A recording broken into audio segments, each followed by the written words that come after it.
Jiang Xiao woke up amid violent dizziness. He found himself lying inside a tent. Outside the tent, large snowflakes drifted down continuously, piling up 3 feet deep.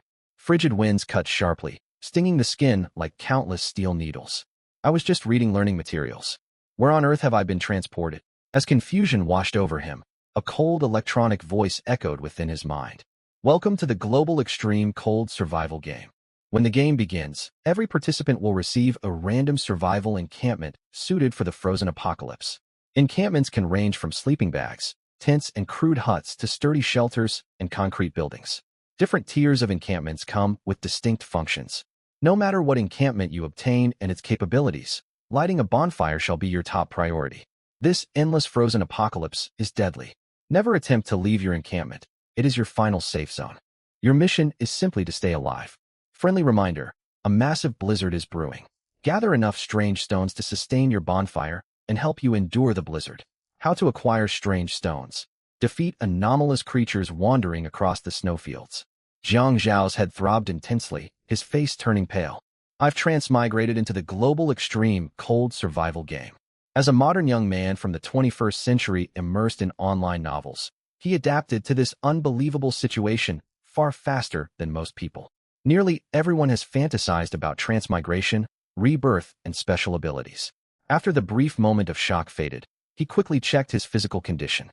The bitter wind seeped through his thin clothing, yet he was healthy and unharmed, feeling no immediate discomfort. A crude stone bed was covered by a soft, furry tiger skin blanket that emanated faint warmth. He inspected supplies within the tent. Apart from a black book beside the bed, nothing else could be found. Jiang Zhao's gaze locked onto the black book. The instant his fingertips made contact with it, the book shattered into specks and merged into his forehead. Floods of information surged into his consciousness at once. Global Extreme Cold Survival Code. This world alternates between day and night. Days hold relative safety, yet survivors still face threats to survival and conflicts with one another. Nights are fraught with danger. Anomalous creatures roaming the snowfields will draw near to encampments. A lit bonfire can effectively repel approaching anomalous creatures and block bitter cold. Upgrading the bonfire allows it to fend off stronger anomalies. Never let the fire die out. Supplies can be obtained through exploration, opening chests, defeating monsters, combat, and trades. When exploring the snowfields, do not overlook ancient civilization ruins. Danger and opportunities await those who dare to investigate. Natives of the frozen civilizations inhabit this land. They speak the same language as players. You may choose to ally with them, or seize resources by force. Every starting frozen apocalypse encampment comes with unique functions. Unlocking your encampment's capabilities will greatly improve your chances of survival. This world hides countless terrifying threats. Some fates are far worse than death, losing your sanity. 7. The blizzard draws near. Arrival countdown, 3 days. Skimming through the survival code rapidly, Jiang Xiao grasped the basic rules of the game. The encampment is my shelter, and the bonfire acts as my main line of defense. But how do I unlock my encampment's hidden functions? He lifted his head and stared at the worn, drafty tent. It reminded him of old mini-program survival games he once played. Start with nothing but a tent, and barely any supplies. Just as Jiang Xiao fell into silent frustration, the IC system tone resounded once more in his mind. Congratulations, player Jiang Xiao. You have obtained the unique hidden structure. Civilization LV.1 SSS-Rank.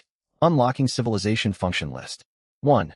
As the absolute ruler of the civilization encampment, you hold supreme authority. No one can harm you within the bounds of the encampment. You may construct and upgrade various buildings to develop and defend your territory.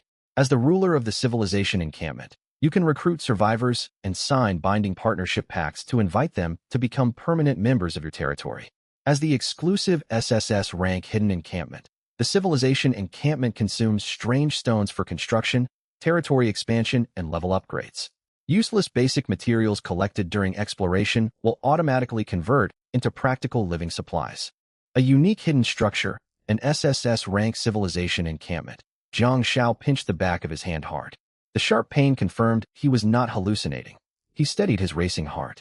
An SSS-Rank structure will possess far greater development potential than encampments owned by other survivors. His eyes lingered on the first and third functions, and a thoughtful glint flickered across his face. Absolute authority meant total control. Within this encampment, he wielded ultimate power. Regional chat channel activated. A transparent panel materialized before him, marked by a glaring red announcement pinned to the top of regional chat. Regional announcement. The blizzard is brewing. Good luck to all survivors. Countdown. 3 days. 3 days. If I upgrade my bonfire and civilization encampment, enduring the blizzard arriving in 3 days should be achievable. Jiang Shao exhaled slowly, and his initial panic faded considerably. He began examining other game mechanics. Regional Channel 9527, current online participants, 1 million. The chat feed flashed nonstop, thick panic hanging over every survivor. Where the hell are we? Are we still within China? Can anyone explain what's happening? I was asleep in my villa, and now I'm sitting on a straw mat. I'm freezing to death. I thought my straw mat encampment was terrible. Someone's got it worse. My condolences to you. Watch out your straw mat doesn't blow away. Damn it. My encampment is a doghouse. I want to go home. This game is terrible. Jiang Shao skimmed the regional chat. Compared to everyone else, his SSS-Rank civilization encampment was an incredible head start. The most valuable feature by far was its ability to convert worthless raw materials into usable supplies. That means every chest I open and every resource I scavenge will yield something practical. Jiang Shao raised an eyebrow. This SSS ability was incredibly powerful. A bitter gust swirled snow through the tent's cracks. Jiang Shao shuddered. It's freezing. First priority, light the bonfire. At that moment, a clear, melodious voice echoed deep within his mind. Detecting host's unique aura. One of your abilities has undergone mutation. Mutated ability. Recruitment. Effect. As ruler of the civilization encampment, you can recruit survivors and sign binding partnership pacts to invite them as territory members. Recruiting female survivors grants you a special trait. Trait quality depends on the recruited survivor's overall rating. Current recruitment quota, 1 person. Recruit female survivors to gain traits? Is this mutated ability exclusive to me? This game just keeps getting more interesting. First, light the bonfire. Jiang Zhao's gaze settled on a pile of cold embers outside the tent. LV.1 bonfire unlit. Safe radius of 5 meters. Ignition cost, 1 strange stone. Sustains flame for 24 hours. Upgrade cost, 10 strange stones. 3 strange stones rested quietly beside the embers, just enough fuel to last until the blizzard's arrival. Strange stones are obtained by hunting anomalous creatures wandering the snowfields.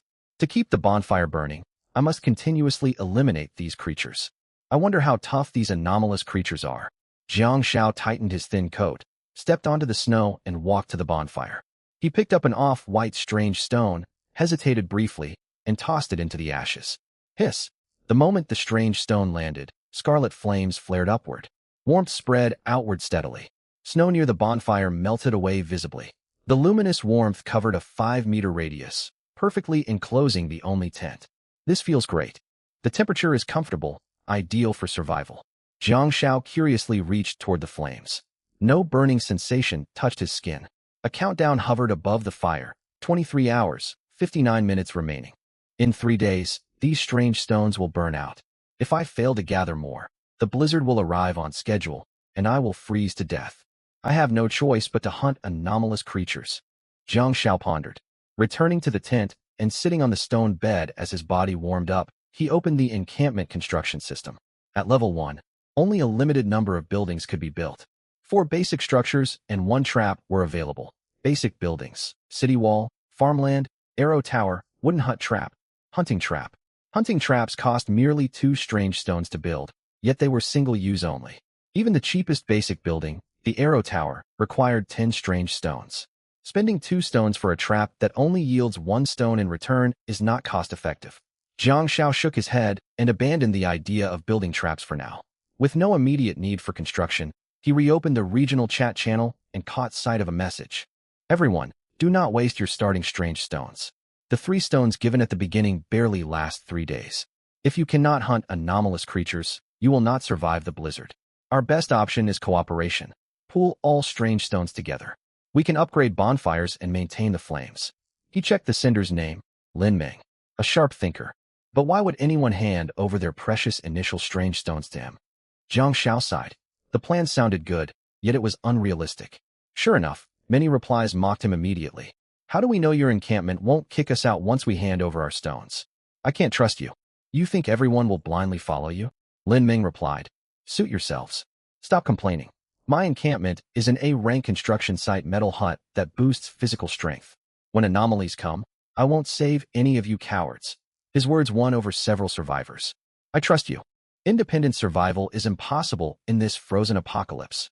Cooperation is our only hope, especially for anyone stuck with poor starting encampments. Share your coordinates. I'll head over to you. Jiang Xiao shook his head. Handing over strange stones to Lin Meng might grant temporary safety, but it meant surrendering autonomy and placing his survival in another person's hands.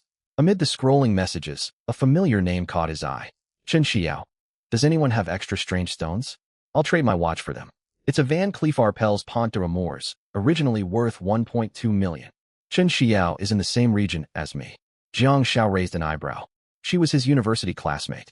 When she enrolled, she had taken the campus forum by storm and been voted the most beautiful freshman of the 2026 intake. She came from an extremely wealthy family. Her handbags alone cost 200,000 or 300,000, and every piece of clothing, shoe and jewelry she wore belonged to well-known luxury brands. He never imagined the wealthy young lady would end up in this survival game alongside him. Can I view Chen Xiao's rating? A thought crossed Jiang Zhao's mind, and a packed panel unfolded before him. Name, Chen Xiao. Appearance, 93. Physique, 92. Overall rating, S. Binding pack trait. Daily Intel Golden Trait Effect. Provides 3 valuable pieces of information each day, including resource locations, intelligence, and hazard warnings. A golden tier trait. No surprise she's the campus beauty, scoring straight S rank. But how can I convince her to sign the binding partnership pact? Jiang Xiao read over the pact terms and sank into thought. Few rational people would willingly enter such an agreement. That daily intel trait is incredibly valuable. Jiang Zhao's heart raced. He had to find a way to get Chen Xiao to sign the pact. Are you out of your mind? Do you know how vital strange stones are? Even a 3 million yuan watch is useless here. It only tells time. Strange stones ward off anomalies and cold. A watch cannot. Your fancy watch won't keep you warm or feed you. You should get your head checked. Strange stones are the most vital resource in this game. They will become the primary medium of trade before long. Whoa, that's Chen Xiao, the campus beauty of Lingnan University. I voted for her online before. Chen Xiao's message sparked a massive stir instantly. Most survivors thought she had lost her mind. The game briefing already made the importance of strange stones crystal clear. Chen Xiao, this is Lin Meng. I can provide you with strange stones. I don't want your watch. Send me your coordinates, and I can offer protection.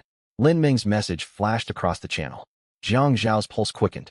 Chen Xiao was someone he hoped to recruit. Fortunately, she did not reply to Lin Meng. I cannot wait around.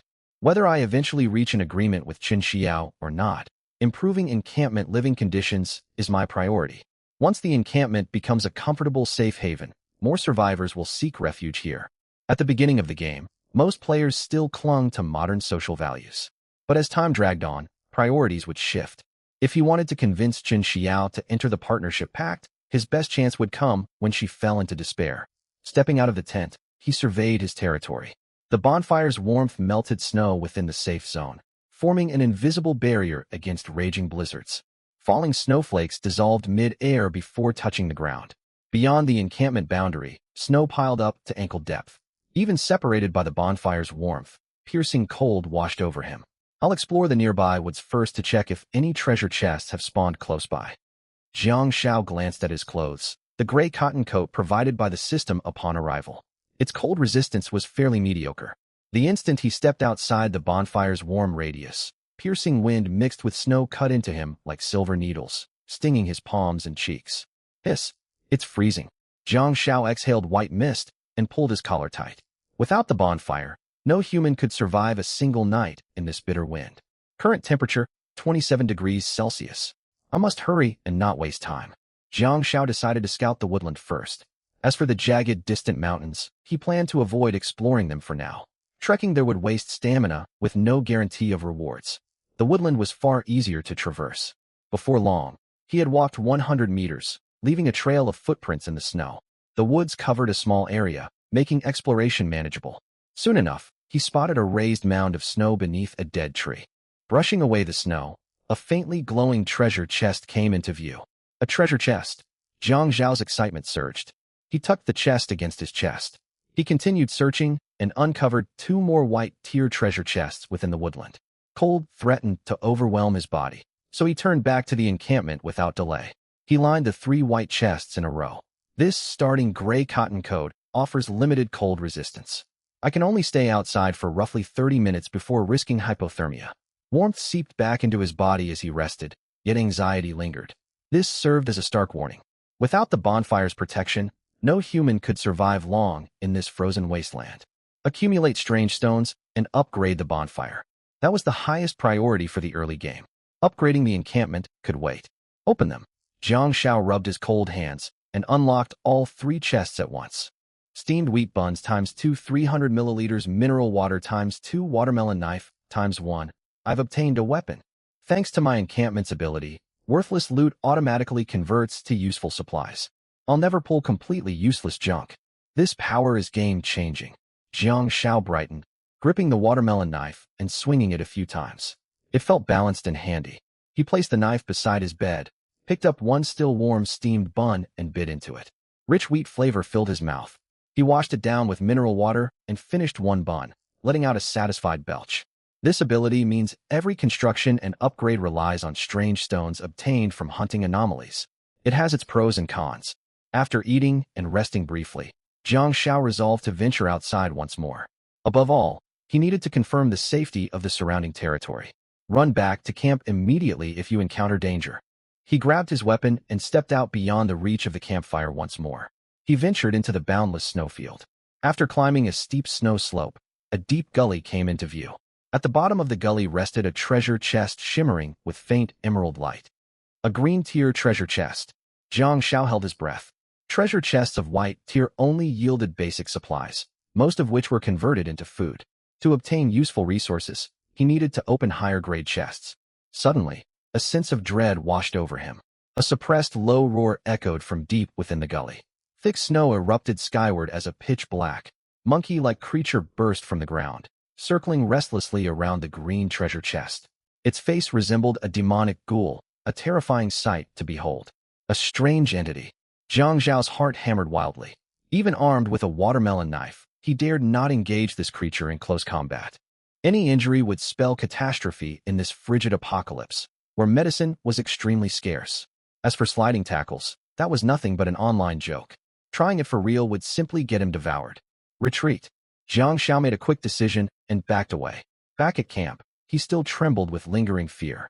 If he had reacted any slower, the entity would have set its sights on him. Yet the thought of that green chest gnawed at him. He pondered. I currently possess 3 wisp stones. Is it worth spending 2 to build a trap for a green tier treasure chest? Whether it was worthwhile depended on what rewards the chest held. I can afford to take this risk now, but if I use a second wisp stone tomorrow, I will lose any chance to fight for opportunities. Jiang Shao promptly pulled out 2 wisp stones. Opening his construction blueprint, the stones dissolved into white sand that settled on the ground and coalesced into a steel animal trap. Everything hinges on this attempt. The wind howled fiercely. Hiding behind a boulder, Jiang Shao cautiously peeked out half his head. To lure the strange entity onto the trap, he would have to draw it out himself. Fortune favors the bold. Succeed, and I'll feast well. Fail, and I'll meet my end. His heart thundered. Sweat soaked his palms, and his knuckles whitened as he gripped the watermelon knife. He set the steel trap on the ground and covered it lightly with snow. Drawing a deep breath of frigid air, he climbed to the hilltop, picked up a rock, and hurled it toward the green treasure chest. The rock missed, but the noise caught the entity's attention. Its scarlet eyes locked onto him, and the calm beast flew into a rage. Snow billowed as it charged forward. Despite its small stature, the pressure it exuded was immense. It opened its jaws lined with sharp fangs, like rows of jagged blades. Jiang Shao had no doubt the creature could crack open his skull with ease. Please let this work. He had no intention of clashing with the monster head-on. He turned and sprinted toward the concealed trap. The entity bounded up the hill and descended even faster, sending snow swirling everywhere. Its screech drew nearer, and Jiang Shao could practically sense death closing in. He would only fight if all else failed. If the trap failed and he could not reach camp, close combat would be his last resort. Crack! The steel jaws slammed shut with a violent clang.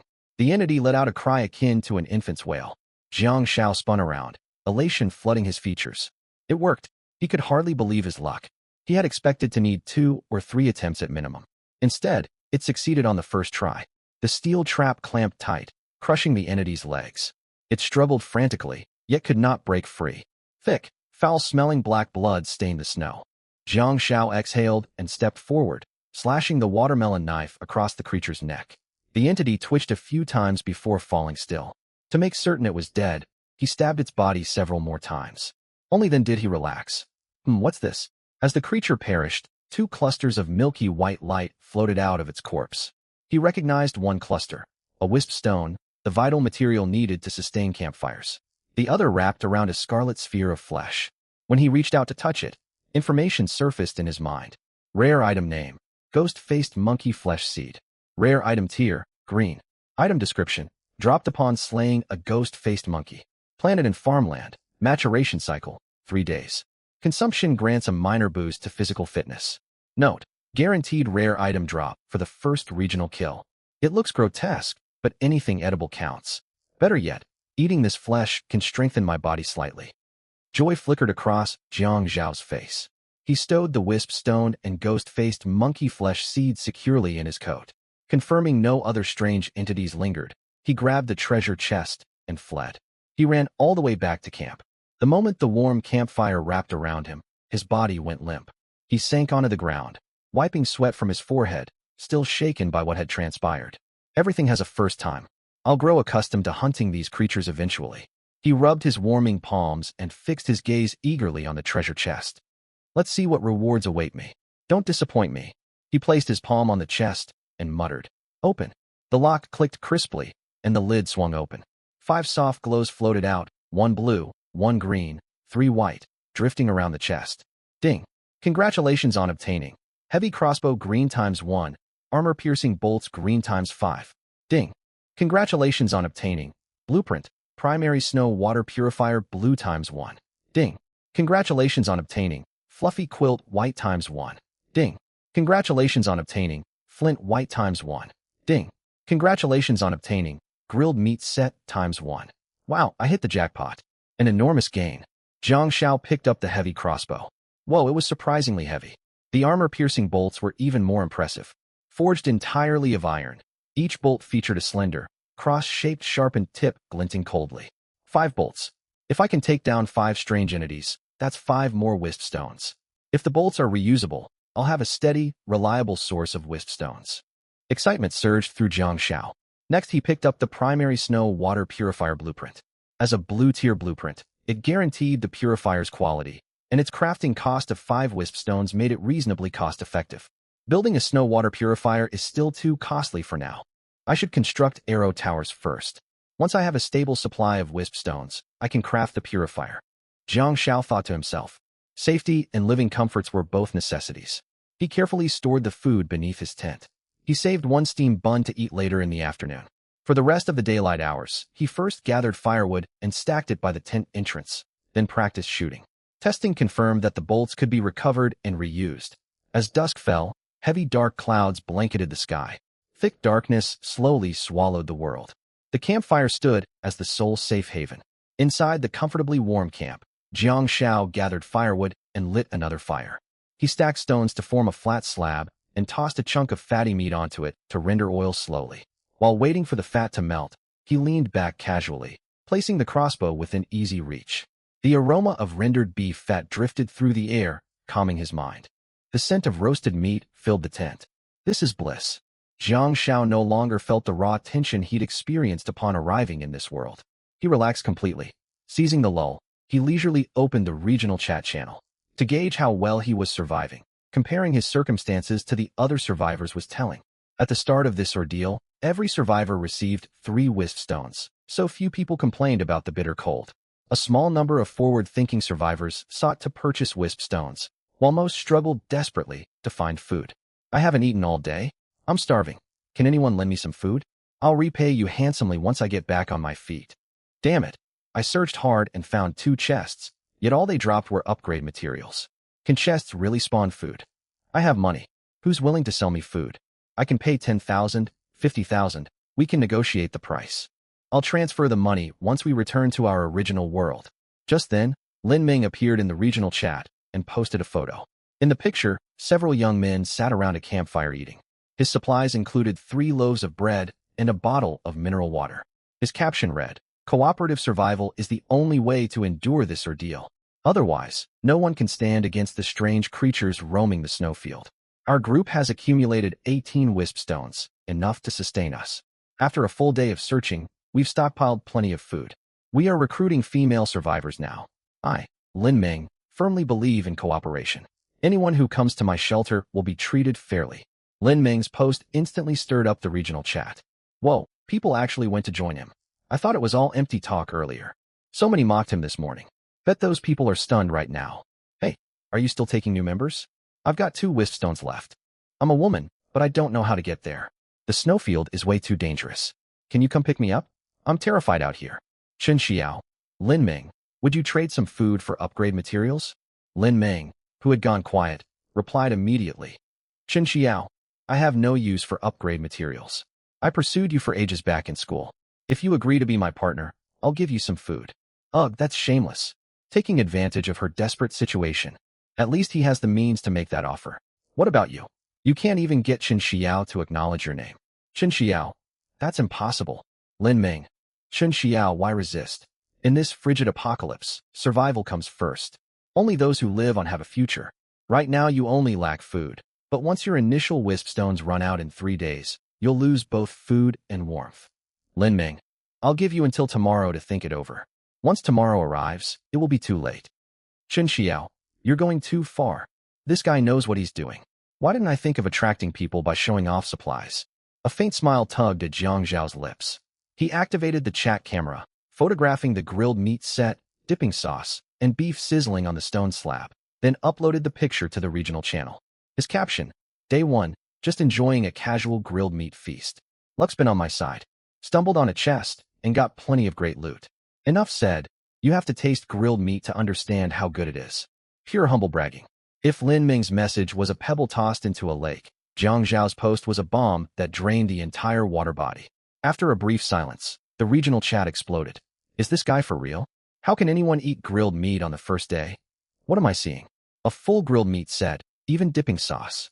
What kind of privileged survival is this? He must be cheating. No one can get grilled meat this early. Whoa, a genuine survival expert. Master, share your coordinates. I'll bring everything I own to join you. His private message inbox was flooded nonstop. Some begged for a scrap of meat, others tried to negotiate trades, and a few bitter users sent vicious curses. People simply hate seeing others fare better than themselves. Jiang Zhao smiled faintly and turned off private messages. Somewhere else, inside an iron shed at a construction site, the campfire cast warm light and heated the small building. Lin Ming bit into dry bread as he browsed the chat. His gaze froze abruptly. How is this possible? It's only day 1. Where did he get a grilled meat set? Where did he source fuel? This makes no sense. We've got a whole team opening chests, and we barely find any food. Damn it. He squeezed the brittle bread in his hands until it crumbled, jealousy burning in his eyes. Worse still, he had spent large quantities of materials and wisp stones upgrading their camp to level 2 to unlock better functions. Though the camp improved, their reserves of wisp stones had dwindled sharply. In truth, they only possessed enough wisp stones to last 7 days. No wonder Lin Ming lost his composure. He'd gathered a group to survive cooperatively, yet supplies remained scarce. He'd thought loot drop rates were just poor, until he saw Jiang Zhao enjoying sizzling grilled meat complete with dipping sauce. The contrast, Jiang Zhao thriving alone while his large group scraped by, stung worse than any injury. Moments later, he noticed Chen Xiao openly at Jiang Zhao in the channel. Jiang Zhao, I have some upgrade materials. Could you spare a little food? Just a tiny amount. I won't ask for much. Lin Ming let out a scornful huff. Foolish girl. Upgrade materials held little value in the early phase. Food was the most precious resource. No one would trade scarce food for materials that were easy to find.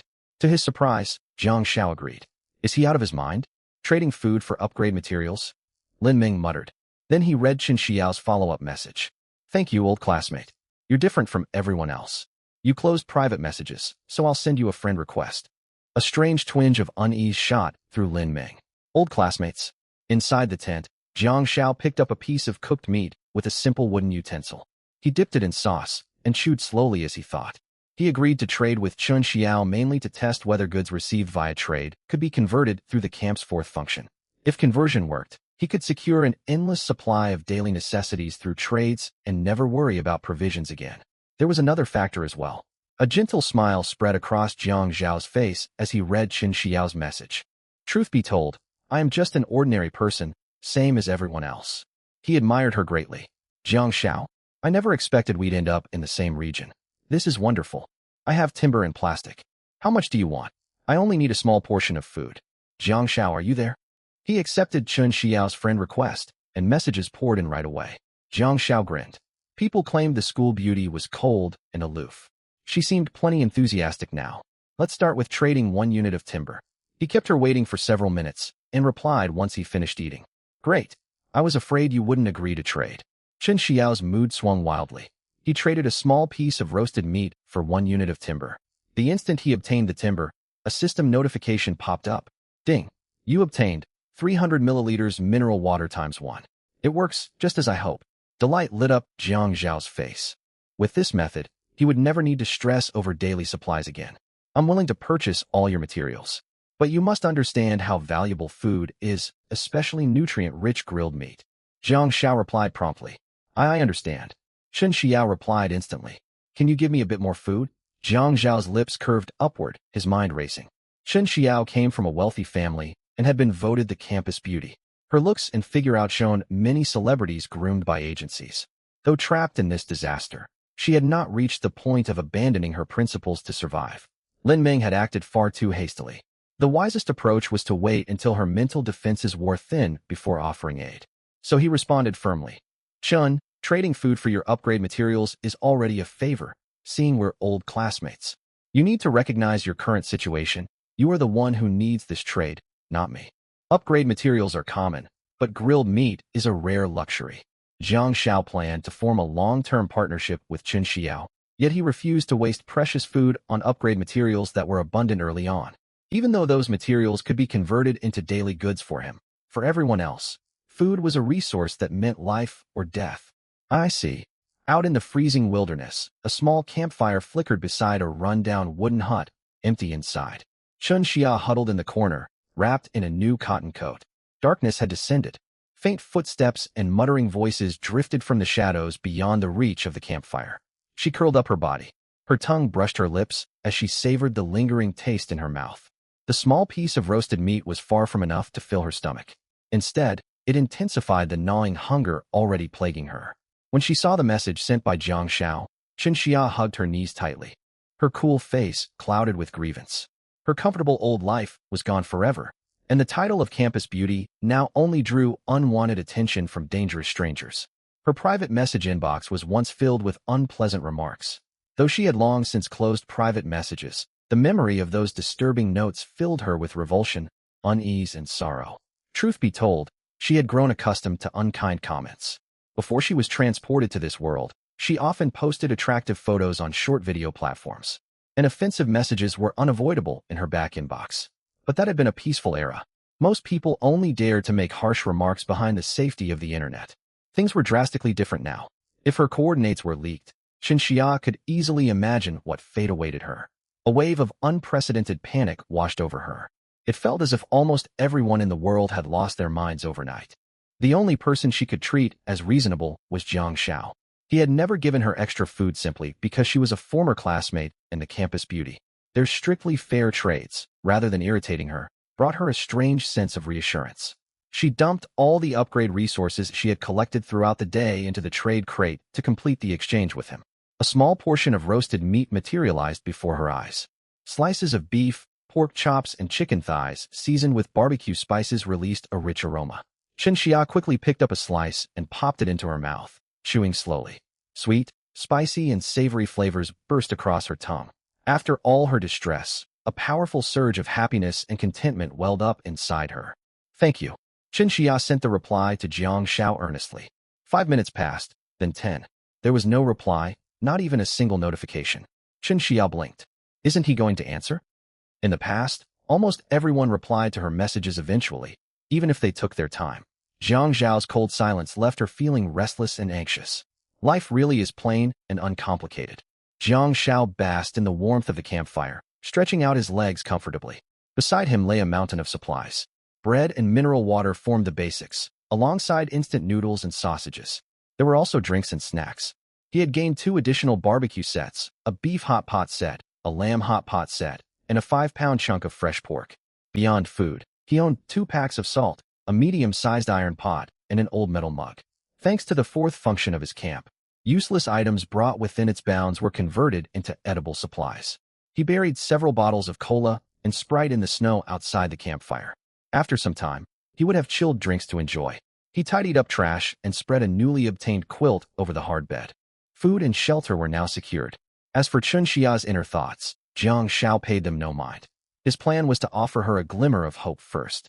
Once despair closed in on her, he would present the slave contract. After hiding the drinks, Jiang Shao stared out into the pitch-black night. Thick darkness surrounded him. The glow of the campfire formed a semicircular golden barrier, holding the shadows at bay outside the camp. Crunching sounds echoed as unknown creatures trod across the snow, mixed with heavy panting. Silhouettes of strange beings wandered just beyond the firelight. These creatures possessed bizarre forms. He spotted one slender humanoid creature constructed from countless thin tentacles, standing over 2 meters tall. It was not grotesque to look at, yet it stirred deep fear. A level 1 campfire can keep level 1 creatures out and barely hold back level 2 creatures. Most of the monsters roaming outside are level 1, Jiang Shao thought. This was the perfect chance to harvest strange stones. My bolts can be retrieved and reused. That means I can collect at least 5 strange stones every night. Of course, that depends on whether I can hit the wandering monsters out there. Even after an afternoon of practice, Jiang Shao could not guarantee perfect accuracy. He decided on a simple tactic. Among his supplies was the chunk of fresh pork. He could use it as bait to lure several monsters within range. He got straight to work. Stepping into his tent, he cut the pork into 10 portions. He carried 5 portions to the edge of the campfire's safe zone and tossed the meat outside. Then he took cover, raised his heavy crossbow, aimed at the bait, and waited quietly. After barely 20 seconds, a twisted shadow emerged. Jiang Shao held his breath, finger hovering over the trigger. When the creature drew near the pork and lowered its head, whoosh, the taut string snapped forward. The armor-piercing bolt sliced through the air with a sharp whistle and buried itself deep in the monster's body. A shrill wail rang out. The creature staggered backward into the darkness before collapsing heavily onto the snow. A hit. Jiang Zhao's face lit up with delight. This was his first taste of hunting. It was akin to an angler who caught a big fish after a whole day of empty hooks. The joy was indescribable. He hurried to the edge of the fire's glow and glanced at the bait spot. Shame the meat got eaten. I could have reused it otherwise. Shaking his head, he moved to a new position, laid out another piece of pork, hid himself, and waited once more. Soon, another strange creature appeared. Jiang Shao pulled the trigger and struck his target again. The third shot did not go smoothly. Hoping to conserve meat, he fired too early. The bolt sailed off into the blackness and missed. The monster snatched the pork and fled without a trace. That was frustrating. Not only had he lost the bait, he had no idea whether he would ever recover the stray bolt. What rotten luck! Jiang Shao groaned. He calmed down for the 4th and 5th shots.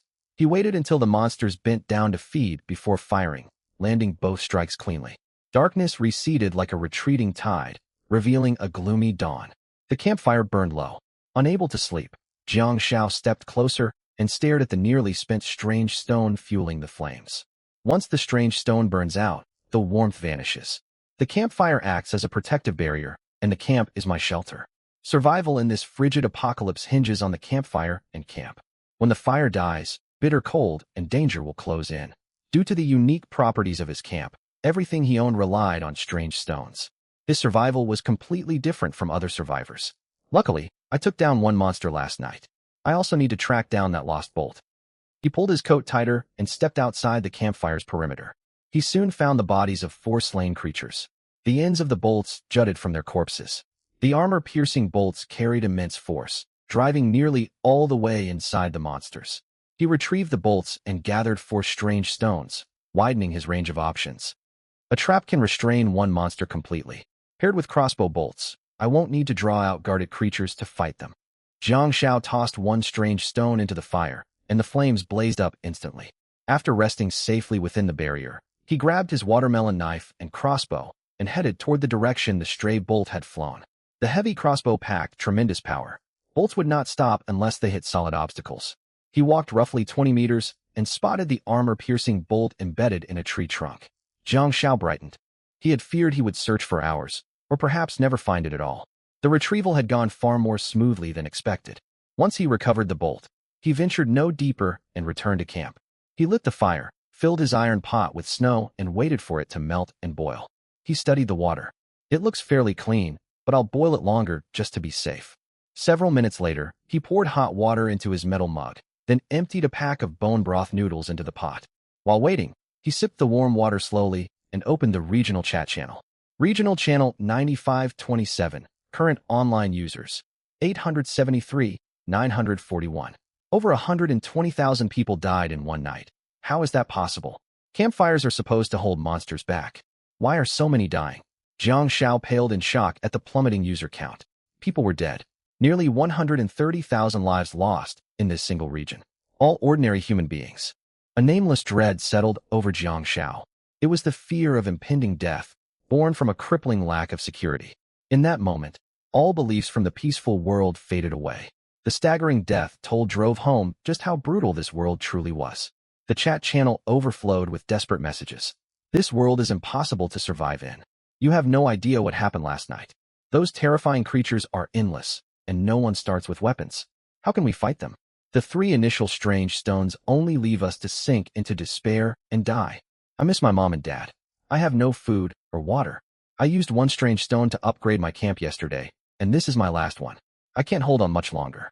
If there's a next life, I'll take better care of you. Guys, I built my camp on a cliff. If my barrier falls, the cliff is my escape. I'd rather jump than be torn apart alive. Campfires can be destroyed. A broken campfire stops working entirely. The campfire is the core of this world, more important than the camp itself. Upgrade your campfire first. Only a higher level fire can block stronger creatures. Don't ask how I know. A horrific monster broke through and smashed my fire. I'm exposed to the freezing snow now, clinging on with nothing but my stamina. I won't last long. Send your coordinates. Let me see how far away you are. It's useless. I'm already jumping. I feel strangely warm now. Is this hypothermia? It's like sitting next to a huge stove. Wait, I think I can see my grandmother. Don't take off your clothes. Whatever you do, don't undress. No further messages came from that user. Everyone watched as his once bright avatar turned permanently gray. He was dead. Some fell silent. Some mourned, and others sank deeper into hopelessness. Jiang Xiao watched the exchange, then looked at the campfire at the center of his grounds, shaken to the core. I only survived because of luck. If fortune hadn't favored me, I might have died last night. Uncontrollable fear grew inside him. He needed security. Desperately, Jiang Xiao took a deep breath, drained the hot water in his mug in a few gulps. He lifted the iron pot off the fire using his jacket as padding, and ate his noodles while thinking. I need to speed up plans to form contracts with followers. I can't only rely on Xinxia. I should cast a wider net. Jiang Xiao had browsed the regional chat extensively and found no mention of ability mutations. It seemed this power belonged solely to him. Forming contracts with followers granted extraordinary traits. With the strength of these traits, he believed he could thrive. Last night was not the end. It was only the beginning. When survival becomes impossible, more and more people will lose their grip on reason. My goals for today are clear. Explore more territory, hunt monsters across the snow plains to earn plenty of strange stones. First, construct an arrow tower. With an arrow tower alongside my heavy crossbow, I will stand a chance even against level 2 creatures. Every improvement to his camp required strange stones. The arrow tower would serve as the camp's main defense. Once built, he could leverage everyone's desperate need for safety to further his plans. Meanwhile, inside a small wooden hut buried in endless snow, Xinxia stared out as night faded. Her fear undiminished. Horrors from the previous night replayed endlessly in her mind. Sometime deep in the night, she had woken to strange noises. Peering through the hut's broken window, she froze rigidly. Somehow, a withered tree monster had slipped into her camp. Countless scarlet eyeballs rotated restlessly along its dry branches. One glance was enough to make her scalp prickle and her skin crawl. She clamped a hand over her mouth, fighting back terror. She was afraid to make even the softest sound and draw the monster's attention. Xinxia crept backward and huddled in the corner, praying fervently for protection. The night stretched on endlessly. Every second felt like an eternity. For the first time, she understood how close death could be. Anxiety, fear, and despair spread through her. She began to crave safety. Lin Meng had said cooperation was the only path to survival, but she immediately pushed his offer out of her mind. She would never agree to his demands. Death would be preferable. Her thoughts drifted to Jiang Xiao. Of all the people she had met, he was the most steady and reasonable. Everyone else sought to take advantage of her. To her, dignity mattered as much as survival. It will be fine. If I get through tonight, tomorrow brings new chances. I can gather more supplies to trade with Jiang Xiao. Maybe he will trade me strange stones, for old classmates' sake. Chen Xia repeated these words to herself to calm her racing mind. This must be where the green quality treasure chest was. That guardian monster burst out from underground. Could there be a monster nest beneath this spot? Large snowflakes drifted down from the sky. Hiding behind a boulder, Jiang Xiao watched the area where he had claimed the treasure chest the previous day. Beside the chest yawned a dark cave opening. The monster guarding the green chest had emerged from that hole. There's only one way to find out. Jiang Xiao pulled out a piece of reserved meat and tossed it beside the cave entrance. After waiting a moment, he heard faint stirring underground. A ghost-faced monkey poked its head out of the cave. So it really is a monster nest. Jiang Xiao's heart skipped a beat. He knocked a bolt and took aim at the monkey. The instant the ghost-faced monkey crawled out and grabbed the meat, the bolt whistled forward. It pierced straight through the creature's skull. The monkey did not have strong defenses. The bolt drove all the way through its body and stuck into the snow. The ghost-faced monkey let out a cry like an infant wailing and collapsed. Success. Jiang Xiao smiled with relief. He waited a full minute to confirm the area was safe before leaving cover. He retrieved his bolt first, pocketed the dropped strange stone, and glanced at the cave. Only one. Let me try again. A cave this large could not possibly house just one creature. He moved the meat 1 meter closer to the entrance and hid the monkey's corpse in a crevice. Several minutes passed. Sure enough, another ghost-faced monkey emerged. Jiang Xiao squeezed the trigger and hit his mark. Nice. Jiang Xiao felt a surge of excitement. Hunting these strange creatures was far easier than tracking ordinary beasts. Strange stones +2. After accounting for campfire fuel, he now held 5 strange stones.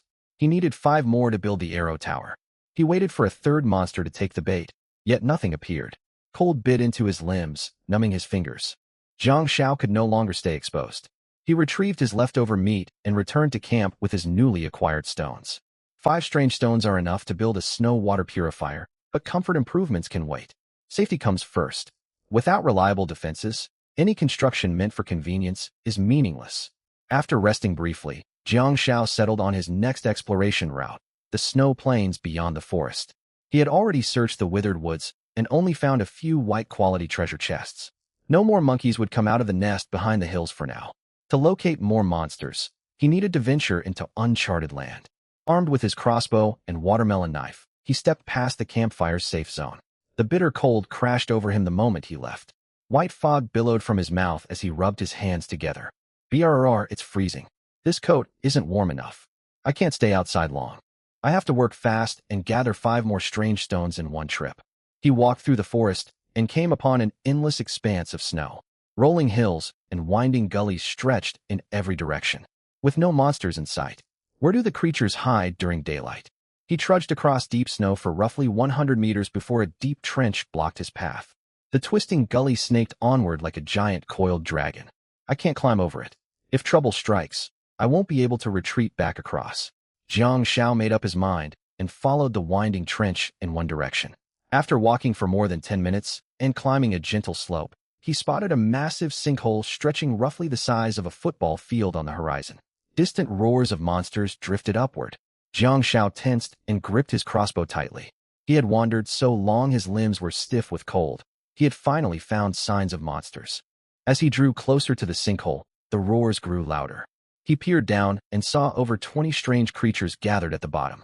They had built crude shelters from wooden sticks, with strips of dried meat hanging from the frames, forming something like a primitive tribe. Right in the center of the camp sat a chest shimmering with blue light, twice as large as the green chests.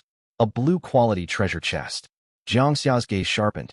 He stared at the strange creatures below. They were covered in fine white fur, with plump white bodies standing around 1.7 to 1.8 meters tall, resembling snowmen. One snow monster towered above the rest, standing nearly 2 meters high. The stark contrast set it apart, making it clear this monster was of a higher rank. After counting carefully, including the massive leader, there were 23 creatures in total. If I can take them all down, I'll have enough materials to build 2 arrow towers, Jiang Xiao thought, racking his brain for a viable plan. Yet no solid strategy came to mind. His only option was to wait for them to separate from the pack. I'd better head back and rest. My clothes are far too thin. I can't endure this frigid wilderness for long. Rubbing his stiff, frozen hands, Jiang Xia kept a close watch on the snow monsters in the camp before retreating cautiously. He rested at his camp for a while, then slipped out again to hide along the edge of the sinkhole. Huh? 6 are missing. Jiang Xia counted the snow monsters instinctively and noticed the discrepancy. The only exit from this sinkhole runs through this gully. If those 6 snow monsters left, they must have taken this route. He drew closer to the gully and spotted footprints pressed into the snow. Just as I guessed. Jiang Xia followed the tracks along the gully's edge. Roughly 10 minutes later, he caught sight of the snow monsters. The trail led to a cave opening set into the rock wall, and the footprints vanished inside. It looks like those 6 creatures have gone into the cave. Jiang Xia pondered briefly, raised his crossbow, aimed at the cave entrance, and waited quietly. He felt himself growing numb from the bitter cold when a snow monster finally emerged from the cave. Its bulky frame left little room for error. An armor-piercing bolt tore through its thick fat and sank deep into its chest. Roar! The snow monster howled in agony as black blood gushed out. Within seconds, the towering creature collapsed onto the snow, its dark blood staining the ground beneath it. Hearing the commotion inside the cave, another snow monster charged out, only to be impaled by another armor-piercing bolt. The instant it stepped into the open, Jiang Xia remained calm. He knocked another bolt and kept his crossbow trained on the cave mouth. When no more monsters emerged after a full minute, he jumped down into the gully. First, he retrieved the bolts from the 2 corpses, tossed a chunk of meat as bait, then scrambled back up to continue waiting. 6 snow monsters, and only 5 bolts. That meant he would have to fight one in close combat. He was unwilling to take that risk. If he sustained an injury in this frozen apocalypse with limited medicine, his odds of survival would plummet drastically. He had 2 choices: build a trap to restrain the snow monsters, or find an opportunity to retrieve more bolts. He would decide based on how events unfolded. He opted for the first plan. With enough bolts at his disposal, he hunted down the remaining 4 snow monsters one by one. Once the gully was secure, Jiang Xia climbed down to loot the bodies. He collected abyssal stones from all 6 corpses. When he searched the last body, a wisp of green light floated upward. He reached out to touch it, and information appeared in his mind. Rare item name, structure upgrade card. Rarity, common. Description, obtained by slaying anomalous creatures, opening chests, or exploring. Can raise a structure's level by 1. A fantastic find. Jiang Xia's eyes lit up. He tucked the card safely inside his coat, climbed out of the gully, and hurried back toward his camp. The expedition had yielded great rewards. He now possessed enough abyssal stones to construct an arrow tower, plus a structure upgrade card, effectively granting him an instant level 2 building. Back at camp, once his body warmed up, he laid out the 11 abyssal stones he had collected and smiled. Even after building the arrow tower, I'll still have 1 stone left to keep the campfire burning tomorrow. He opened the camp construction system, and the blueprint for the arrow tower materialized in his mind. Level 1 arrow tower. Attack radius of 5 meters. Costs 10 abyssal stones to build. Requires 20 abyssal stones for upgrading. Automatically targets intruders within camp territory or attacks selectively on the ruler's command. Consumes 1 abyssal stone to replenish projectile ammunition. A translucent architectural outline wrapped in white light appeared before him, holding 10 abyssal stones. Jiang Xia selected Construct. The stones merged into the glowing silhouette. The phantom structure solidified. It was built of timber, topped with a massive metal crossbow. The bow arms were reinforced with forged iron sleeves. Gears meshed perfectly with the base. Wrapped in taut heavy cord, an iron bolt rested ready to fire. It's done. With this arrow tower, the camp's safety will improve drastically. Thrilled, Jiang Xia pulled out the upgrade card and activated it. 2 structures were eligible for upgrading: the civilization main hall, his cabin, and the arrow tower. He chose the arrow tower without hesitation. A stronger arrow tower would let him gather abyssal stones faster and provide far better defense for the camp. As the card dissolved into light and merged with the tower, new information surfaced. Arrow tower elevated to level 2. Select an upgrade specialization. Add a second repeating crossbow atop the tower. Equip the tower with armor-piercing bolts. Increase bolt reload speed. I didn't expect upgrades to work like this. Surprise flickered across Jiang Xia's face. It reminded him of the casual mobile games he used to play. He weighed the 3 options carefully. Adding another crossbow or boosting reload speed achieved roughly the same effect. Both would excel against swarms of low-tier creatures and speed up abyssal stone farming. But low-tier anomalies were never the real threat. The true danger came from second-tier creatures capable of threatening the camp. Level 1 arrow towers struggled to inflict meaningful damage against them. Armor-piercing bolts were the obvious best choice. Only by staying alive could he keep gathering resources. At Jiangxia's mental command, the tower's bolts transformed. Previously wooden shafts tipped with iron, they became fully forged iron with reshaped arrowheads. The bolts turned jet black, distinct from the armor-piercing bolts for his heavy crossbow. The arrow tower's new projectiles were thick, dark, and significantly longer. Level 2 arrow tower, attack radius of 10 meters. Requires 50 abyssal stones for further upgrade. Automatically targets intruders within camp territory or attacks selectively on the ruler's command. Consumes 1 abyssal stone to replenish projectile ammunition. Active upgrade, equipped with armor-piercing bolts. The attack range stretches 10 meters, covering nearly the entire territory. Standing beneath the tower, Jiangxia felt a surge of relief. He inserted his last remaining abyssal stone into the slot at the tower's base. Light rippled across its surface as the structure activated. With this arrow tower, the camp's safety concerns were largely resolved. His next objectives were clear: recruit reliable companions and earn more abyssal stones. As he boiled noodles for a meal, he pondered. After one night, survivors across this zone face 2 critical crises: food and safety. And I have both in abundance. As for dignity, in the face of death, dignity counted for little. Those desperate to survive would abandon pride to stay alive. He thought of Maslow's hierarchy of needs. Food, water, and shelter formed the most basic requirements. Safety followed. Dignity only mattered once people's hunger and security were guaranteed. Before those fundamental needs were met, people would lower their standards again and again. Staring at the boiling instant noodles, Jiangxia smirked. Time to give the struggling survivors of this world a small shock. That afternoon, blizzards raged across Zone 9527. Survivors trekked through bitter cold and deep snow to explore. The lucky few stumbled onto treasure chests with useful supplies. The unlucky ran straight into anomalies active in daylight. In the regional chat channel, most survivors complained about food shortages. A small number of fortunate ones began worrying about camp defenses. Others despaired, certain that even if they survived the next 2 days, the incoming blizzard would collapse their already precarious existence. At that moment, a new message popped up in the channel. Jiangxia, recruiting female companions. Benefits: safe shelter, warm living quarters, ample food and fresh water.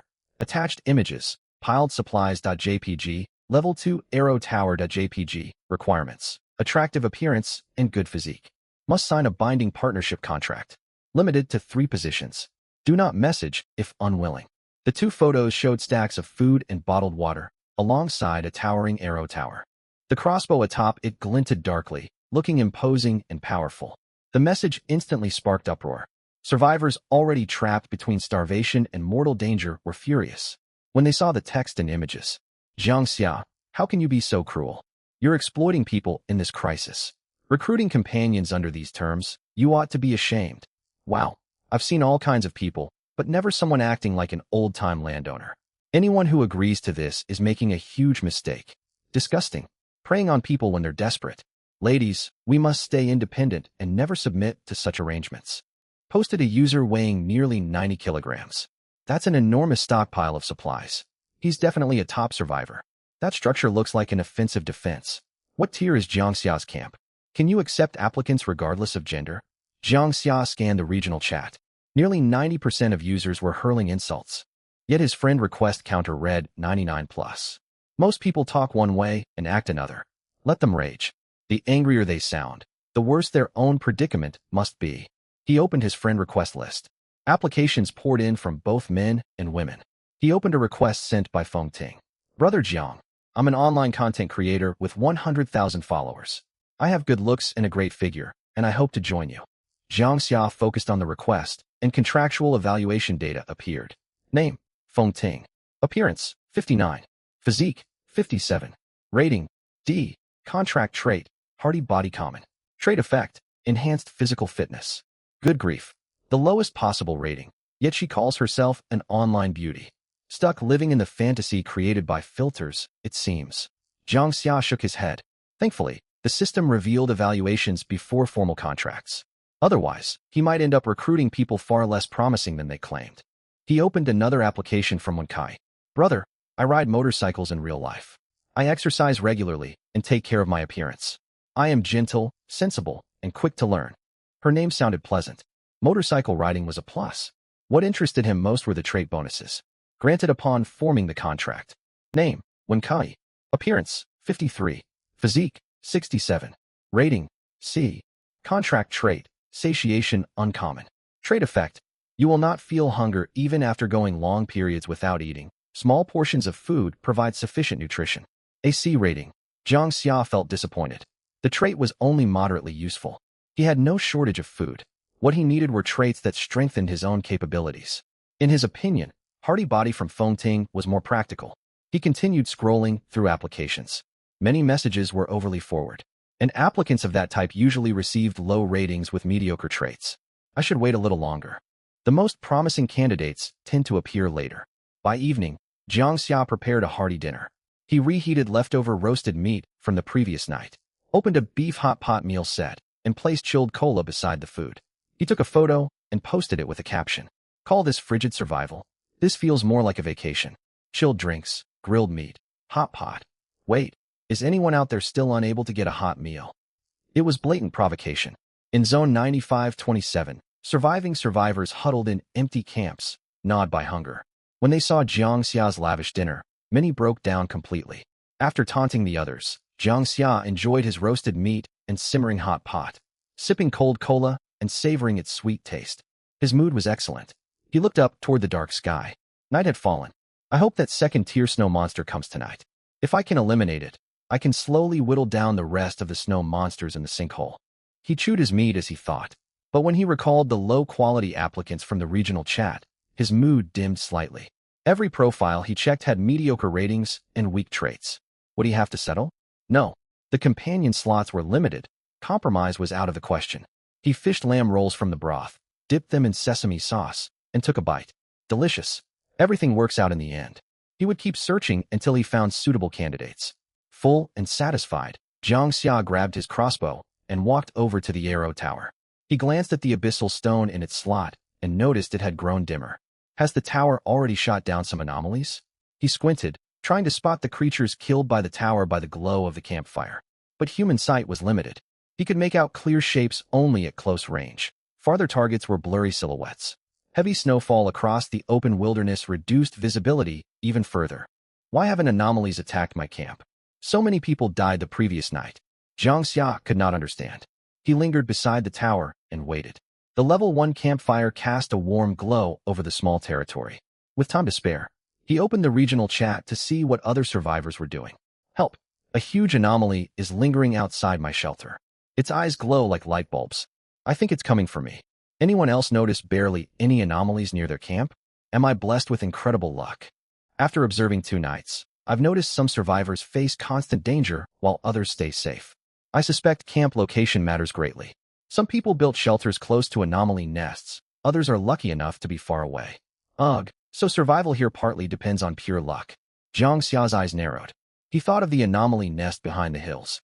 It was shockingly nearby, yet his camp remained untouched. As if on cue, a low cry resembling an infant's wail echoed from the hills.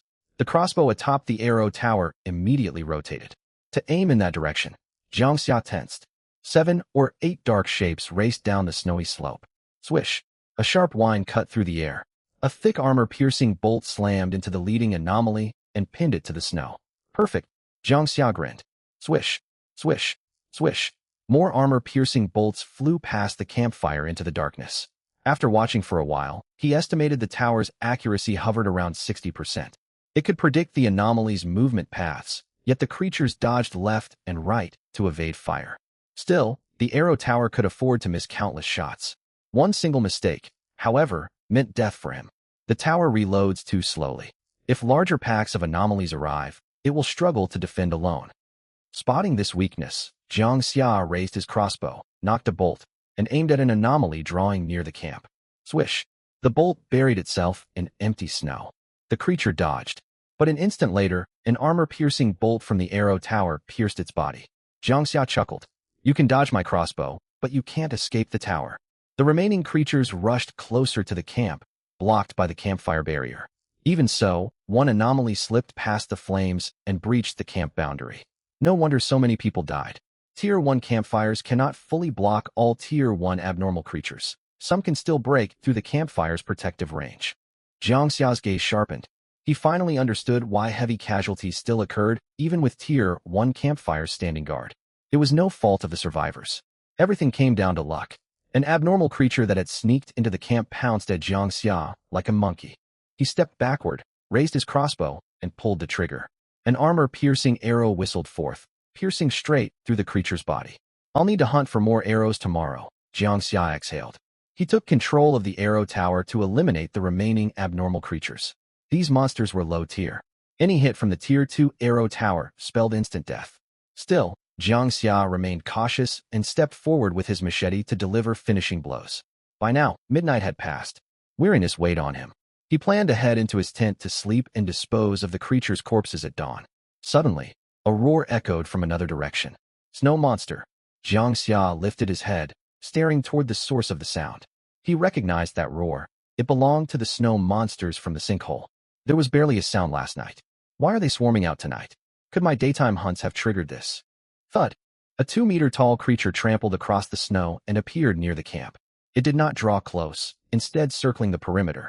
It was that special Tier 2 abnormal creature from the sinkhole. Jiang Xia glanced at the 2 arrows left in his possession, his expression calm and composed. It's out of the arrow tower's firing range, but I can try to provoke it. He resolved to hunt this Tier 2 snow monster. Compared to the small, nimble creatures he had fought earlier, the snow monster possessed a massive frame and limited agility. Combining the arrow tower's firepower with armor-piercing arrows, the monster would have no chance to escape once struck. These abnormal creatures have low intelligence. Once enraged, whatever rational thought they possess vanishes completely. Jiang Xia looked out into the dark wilderness. The giant monster stood out plainly as it roamed across the snowfield. He knocked an arrow and aimed at the shadowy figure. Whoosh! The armor-piercing arrow cut through the night and buried itself in the monster's body. Roar! A thunderous roar shook the snowfield. The beast twisted around, its eyes blazing crimson like 2 lanterns. It charged toward the camp with the arrow still sticking out of its flesh.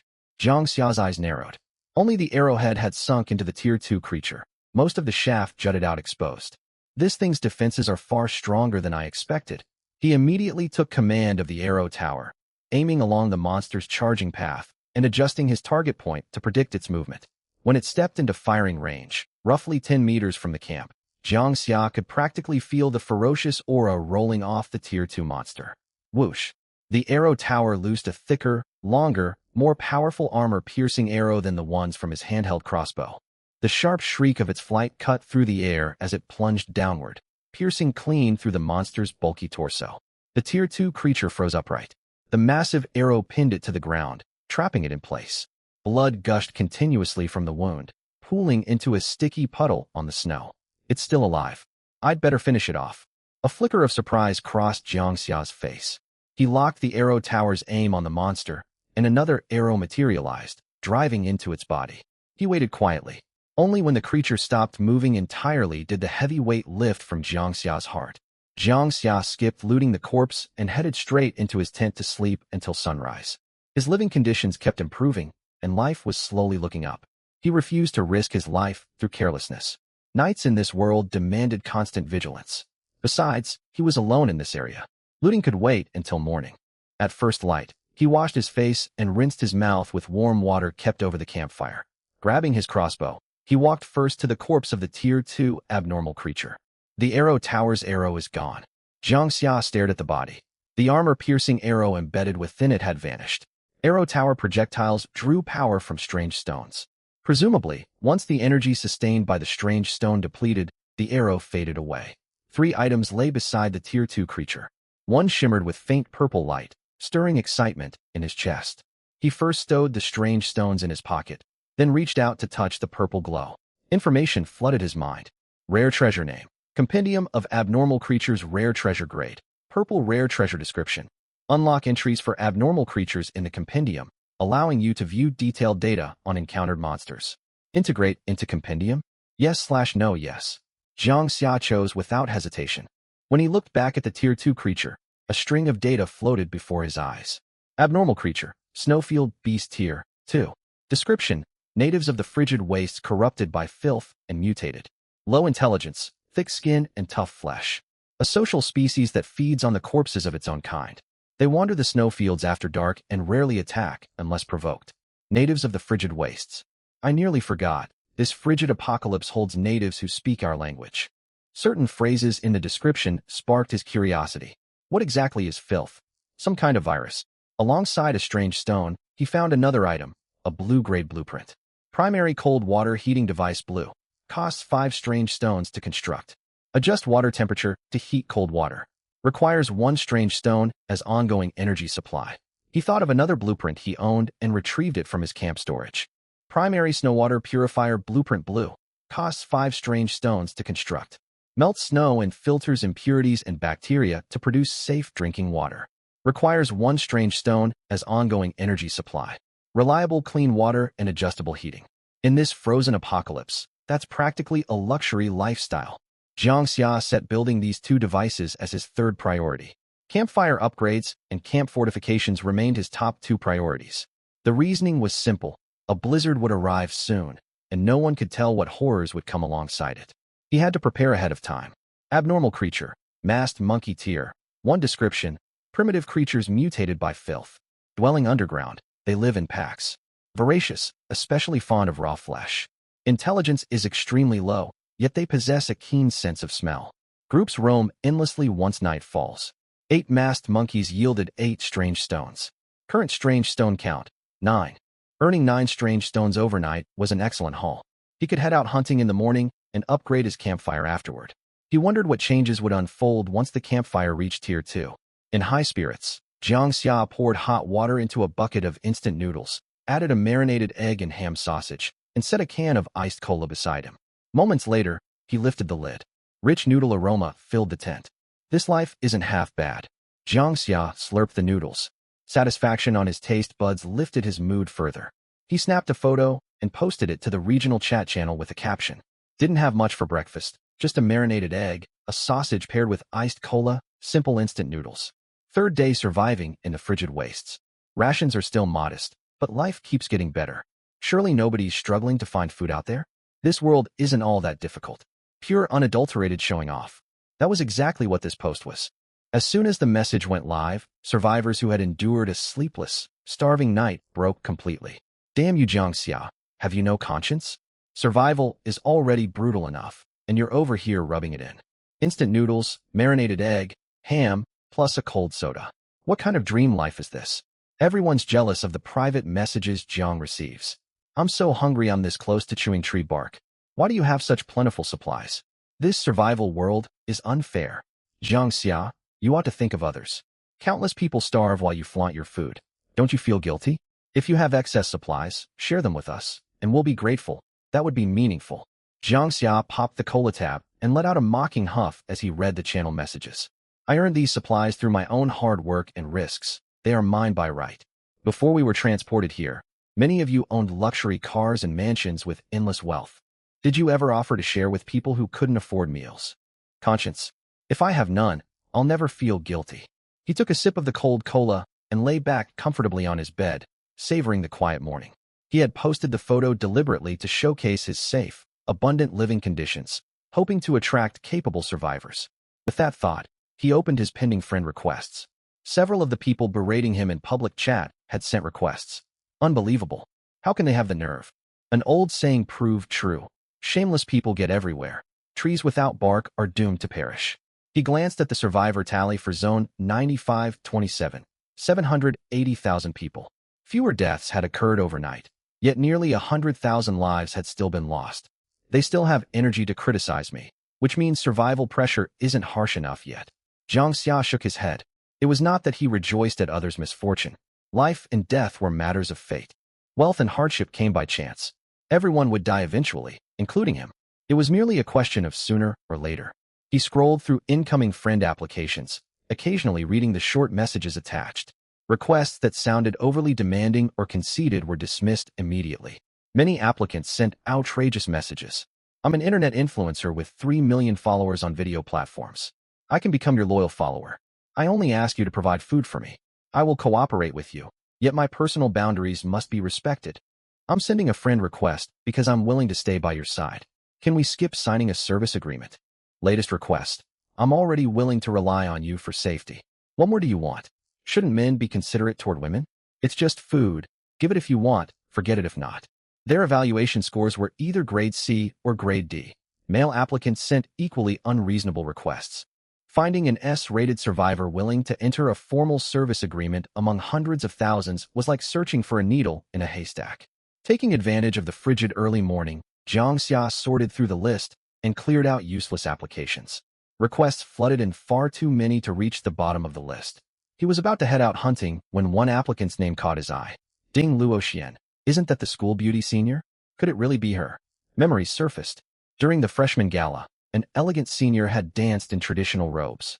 She leaped and executed a mid-air split, leaving a deep impression on Jiang Xia, who had just graduated high school.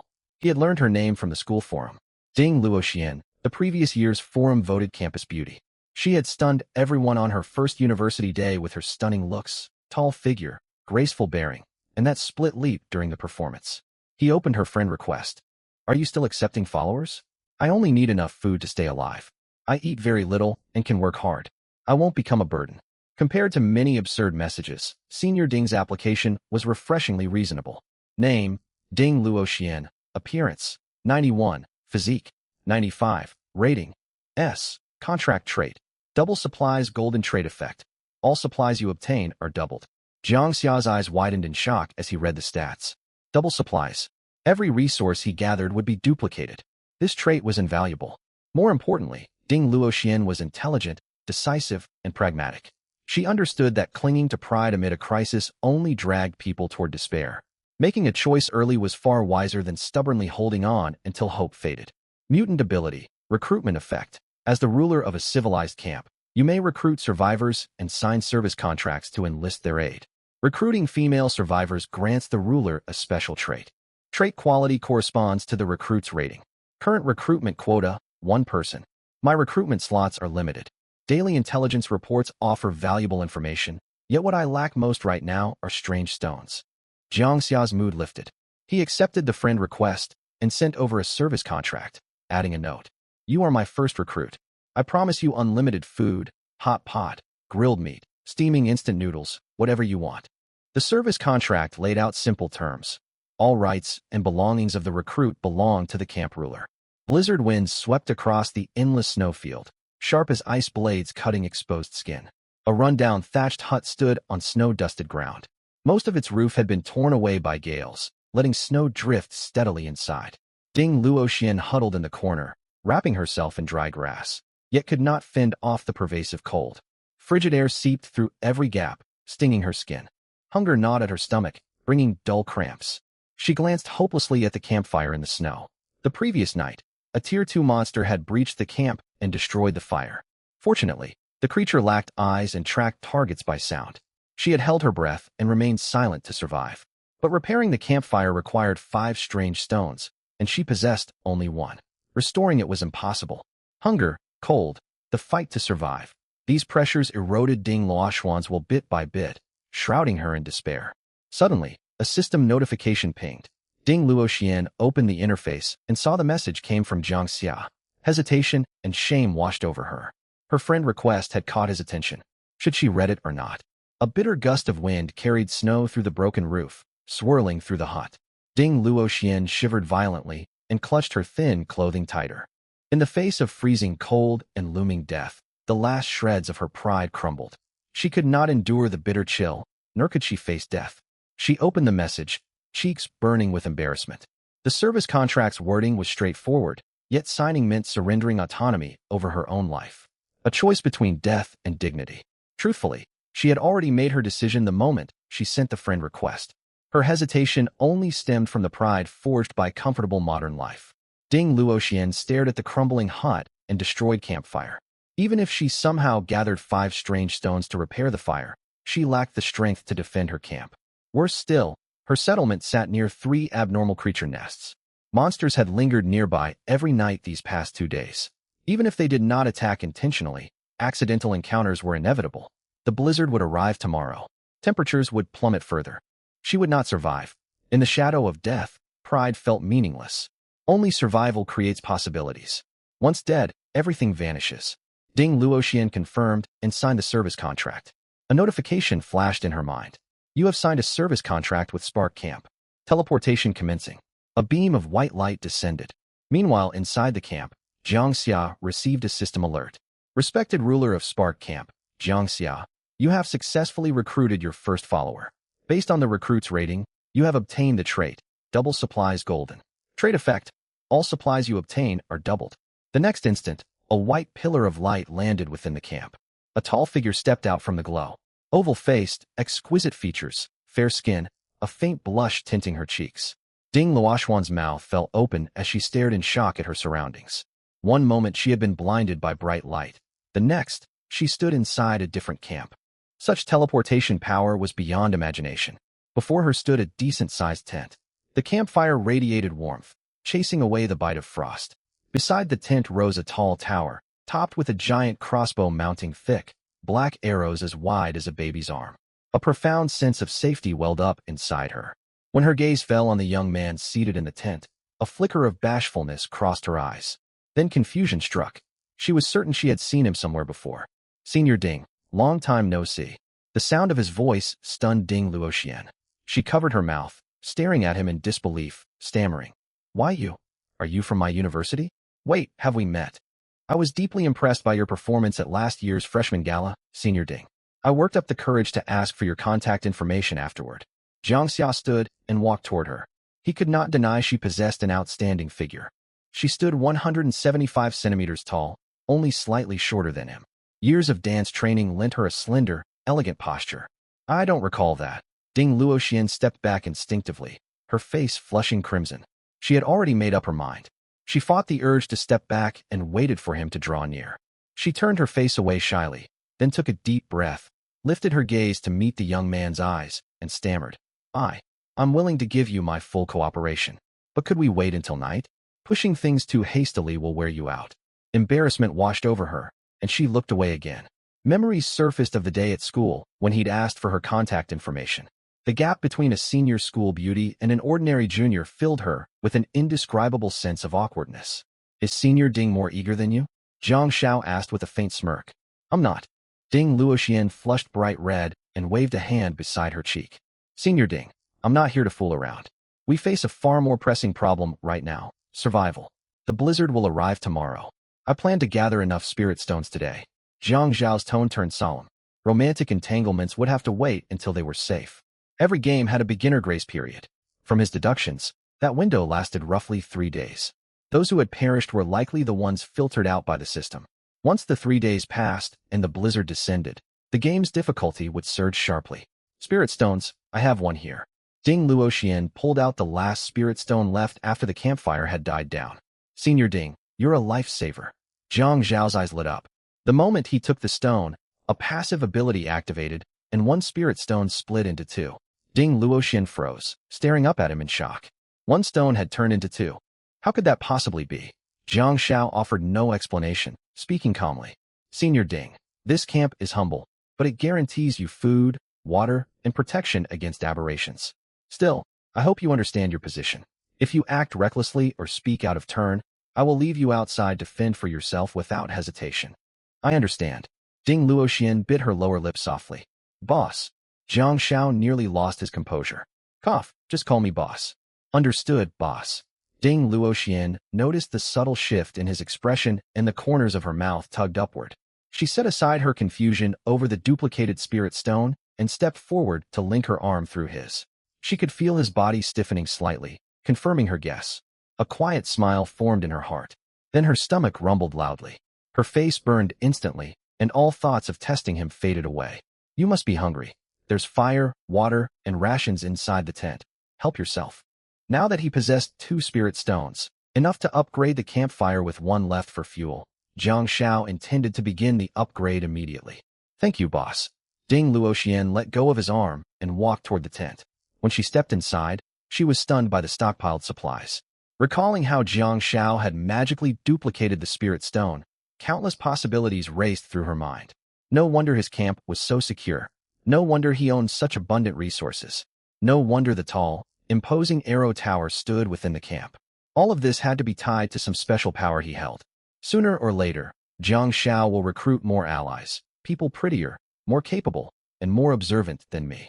But I am his first ally bound by agreement. Ding Luoxian adapted her mindset rapidly. After the initial awkwardness faded, she realized she was the first person under his command. She knew full well the value of being the first. As long as she avoided foolish mistakes, this status would serve as a safety buffer. The prerequisite was to stay sensible, obedient, and learn to anticipate his needs. Though the thought embarrassed her, compared to death, all trivial embarrassment paled in significance. It's easy to be someone who only relies on appearance, but hard to become a useful, reliable companion. If I don't want to be pushed aside amid future struggles, I must grow stronger. After all, those who offer nothing but beauty are easily cast aside. Campfire upgraded to level 2. Please select an upgrade path. 1. Expand the campfire safety radius to 10 meters. 2. Aberrations entering the safe zone suffer continuous burning damage. 3.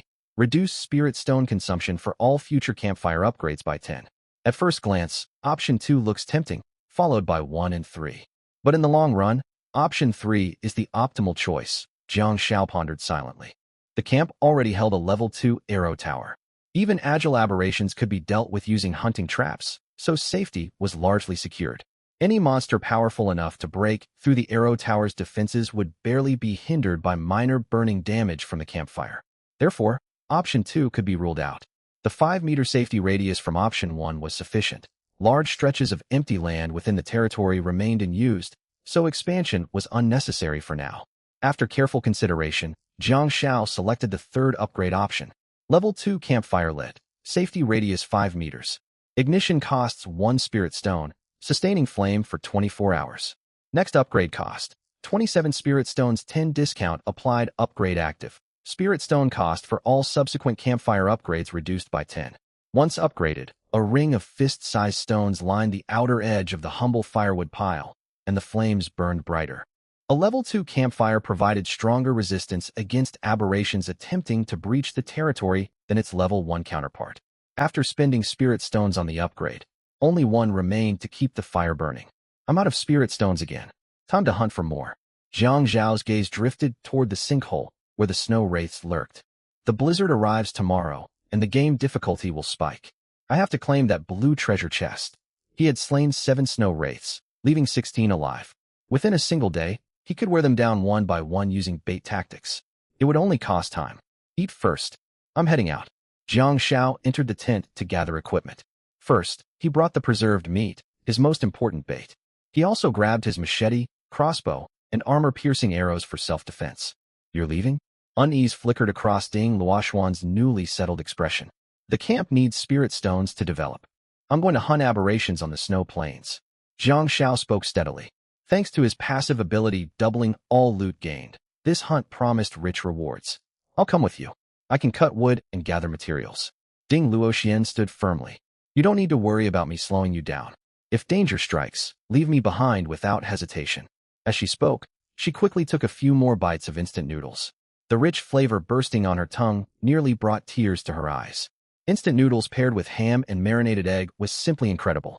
Jiang Shao thought briefly and nodded. She understood her position well and was willing to set aside pride to survive in this frigid apocalypse. Unlike Chen Xiao, who had clung to their old-school friendship to berate him, pride could not fill empty stomachs. Moreover, she chose to accompany him outside instead of waiting passively within the camp, refusing to become a companion who offered nothing but looks. This earned Jiang Shao quiet approval. He did not mind having companions who relied on appearance. Yet as the camp expanded and more survivors joined, he needed people capable of managing work, constructing facilities, and maintaining order. Those who brought only beauty lacked practical value. As more survivors gathered, some would inevitably be sidelined, an unavoidable truth. Take your time eating. Jiang Shao sat and watched her. Ding Luoxian was ravenous. She finished the noodles in a few quick mouthfuls, gulped down broth, swallowed the marinated egg whole, ate the ham sausage in 2 bites, and drained the rest of the soup. She let out a satisfied burp and glanced at Jiang Shao sheepishly. It's getting late. We have a great deal to accomplish today. Jiang Shao pretended not to notice and stood, walking out of the camp. Ding Luoxian gritted her teeth and hurried after him. They passed through the woodland, and boundless snow plains stretched out before them. Jiang Shao lifted his feet from the deep snow. Stay quiet from now on. Watch how I operate. Run toward the camp if danger comes. Remember this forest. Our shelter lies just within its edge. Ding Luoxian nodded solemnly. They reached the massive sinkhole. Hiding behind a boulder, Ding Luoxian stared at the sapphire treasure chest sitting in the center of the sinkhole floor, shocked. That's a treasure chest. Jiang Shao squinted, scanning for snow wraiths. It's guarded by more than 20 creatures called snow wraiths. I've killed 7 these past 2 days, over 10 remain. I plan to clear them out. With the level 2 snow wraith dead, whittling down the remaining lower-ranked monsters would be manageable, as long as he avoided being surrounded. Ding Luoxian felt a surge of awe. These snow wraiths looked terrifying, yet Jiang Shao intended to eliminate all of them. After witnessing the camp's resources and his ability to duplicate spirit stones, she suspected no other survivor in the regional channel could rival him. A flicker of gratitude rose in her heart. She was fortunate to be the first to reach an agreement with him. What's our plan? Ding Luoxian resolved to become not only one of his people, but also his trusted right hand. The method is simple. We lure them with raw meat. Jiang Shao pulled out the pork. These aberrations are almost crazily drawn to fresh blood and flesh. He scanned the bottom of the sinkhole. The number of snow wraiths visible did not add up. Some must have hidden inside gullies. He recalled the deep cave where he had slain 6 snow wraiths last time. He wondered what lay within. The monsters fled into that cave when injured. Though he had killed 6 there previously, he had not dared venture inside.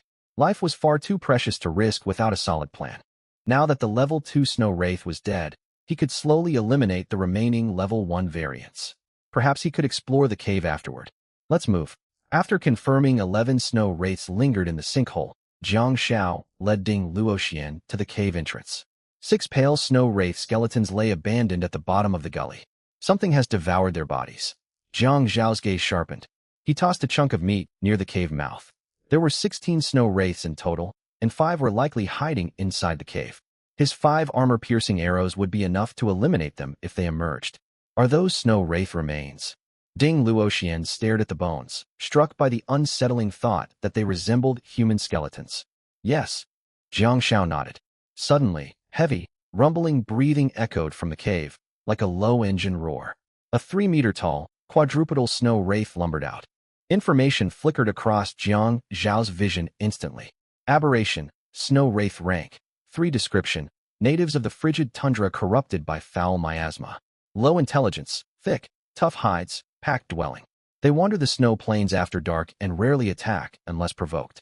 Jiang Zhao's pupils shrank.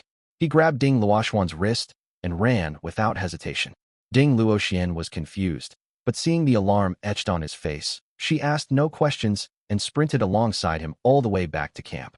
Warm flames from the campfire melted snow from their clothes and chased away the bitter cold. Jiang Shao gasped, unease lingering in his eyes. A rank 3 creature. I never expected one to dwell inside that cave. I'd only just gained a little ability to defend myself. Could the game difficulty have risen because more people are staying in the camp? He took a deep breath and suppressed his anxiety. With his double loot passive, defeating this rank 3 aberration was not impossible. Rank 2 monsters were rare enough, let alone rank 3. It might just be terrible luck. Encountering the rank 3 beast made Jiang Shao far more cautious about hunting. What was worse, his stock of bait meat was running low. We'll head to the back mountain to hunt ghost-faced apes. They're far less threatening than snow wraiths. The mountain sits close to camp.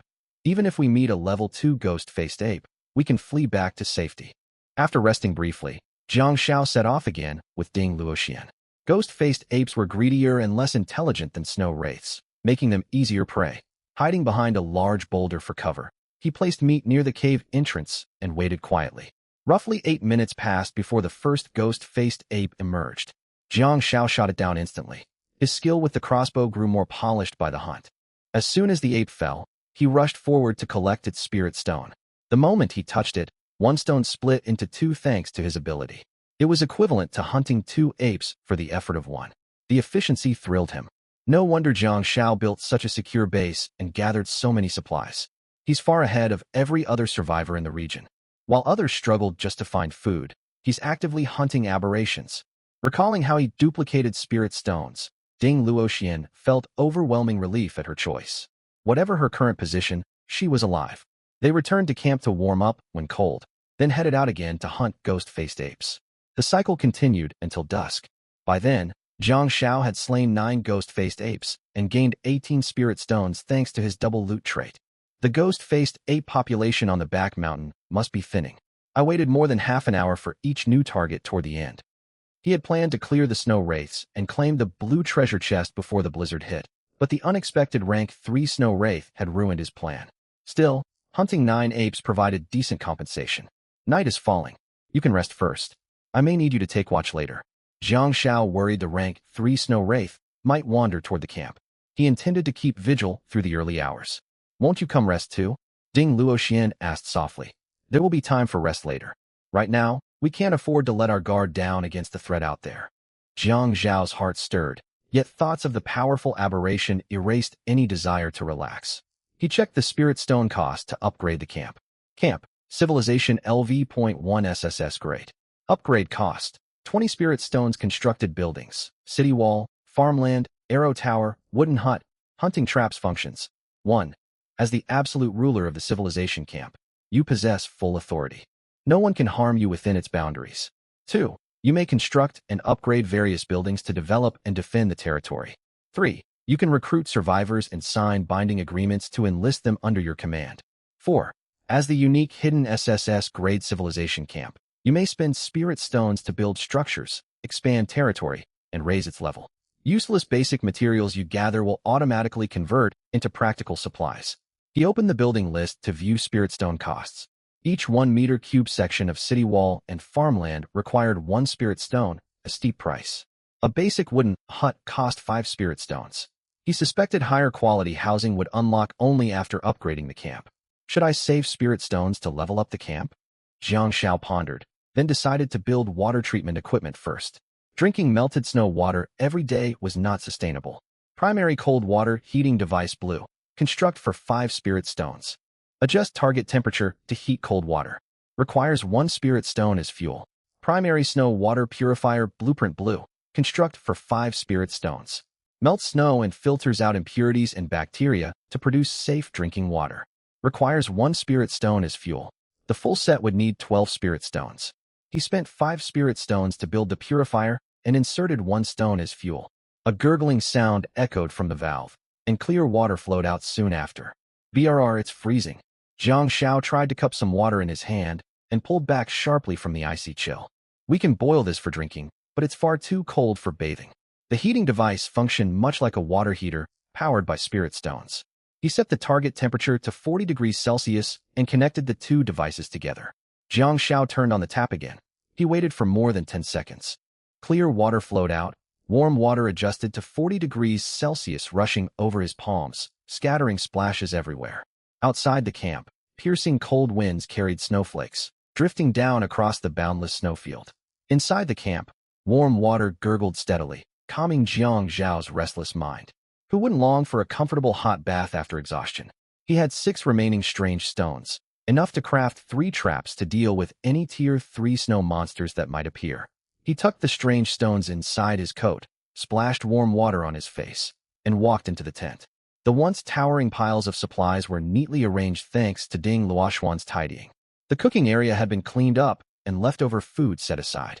Boss, Ding Luoxian stood up quickly when she saw him enter. I built a hot water system. You can go outside to take a bath if you want.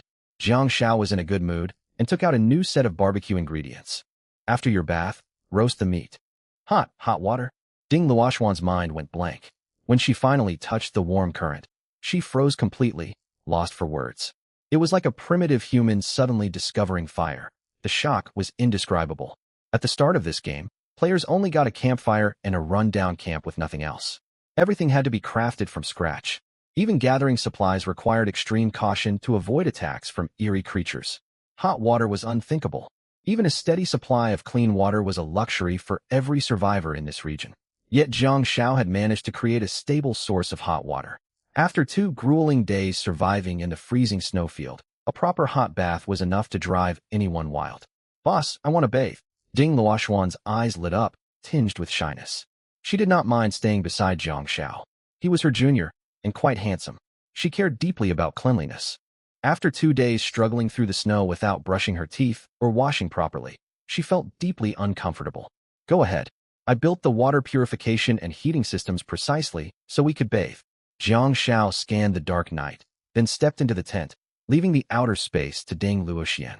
The tent fabric was thin. As she undressed, Ding Luoxian burned with embarrassment. Once she made her choice, she would accept whatever came next. The moment her skin met the warm water, her awkwardness faded a little.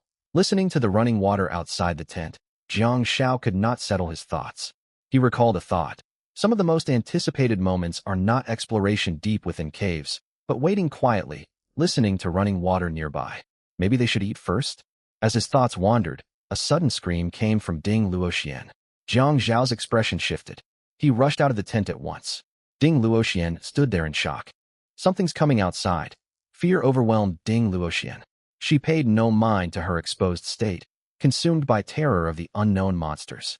Crunching sounds echoed as something trod across snow beyond the campfire. Horrifying memories surfaced of the night their fire had been destroyed by a terrifying, abnormal creature. Get inside. I'll handle whatever it is. Jiang Shao glanced toward where Ding Luoxian pointed, a glint lighting his eyes.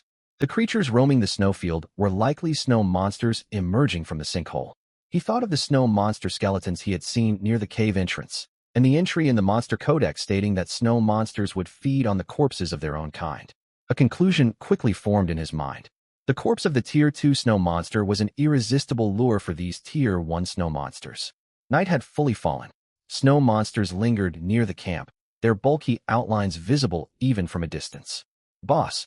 Having gotten dressed, Ding Luoxian walked out of the tent and stood beside Jiang Shao. Aren't you going back inside to rest?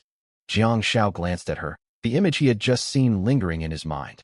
Boss, my old camp was destroyed by strange creatures. I am deeply afraid of them at night. I don't want to keep running away. I want to face my fear head-on. Ding Luoxian's face was pale. To change herself, she first needed to overcome this terror. Jiang Shao said nothing more. He stared out into the endless darkness.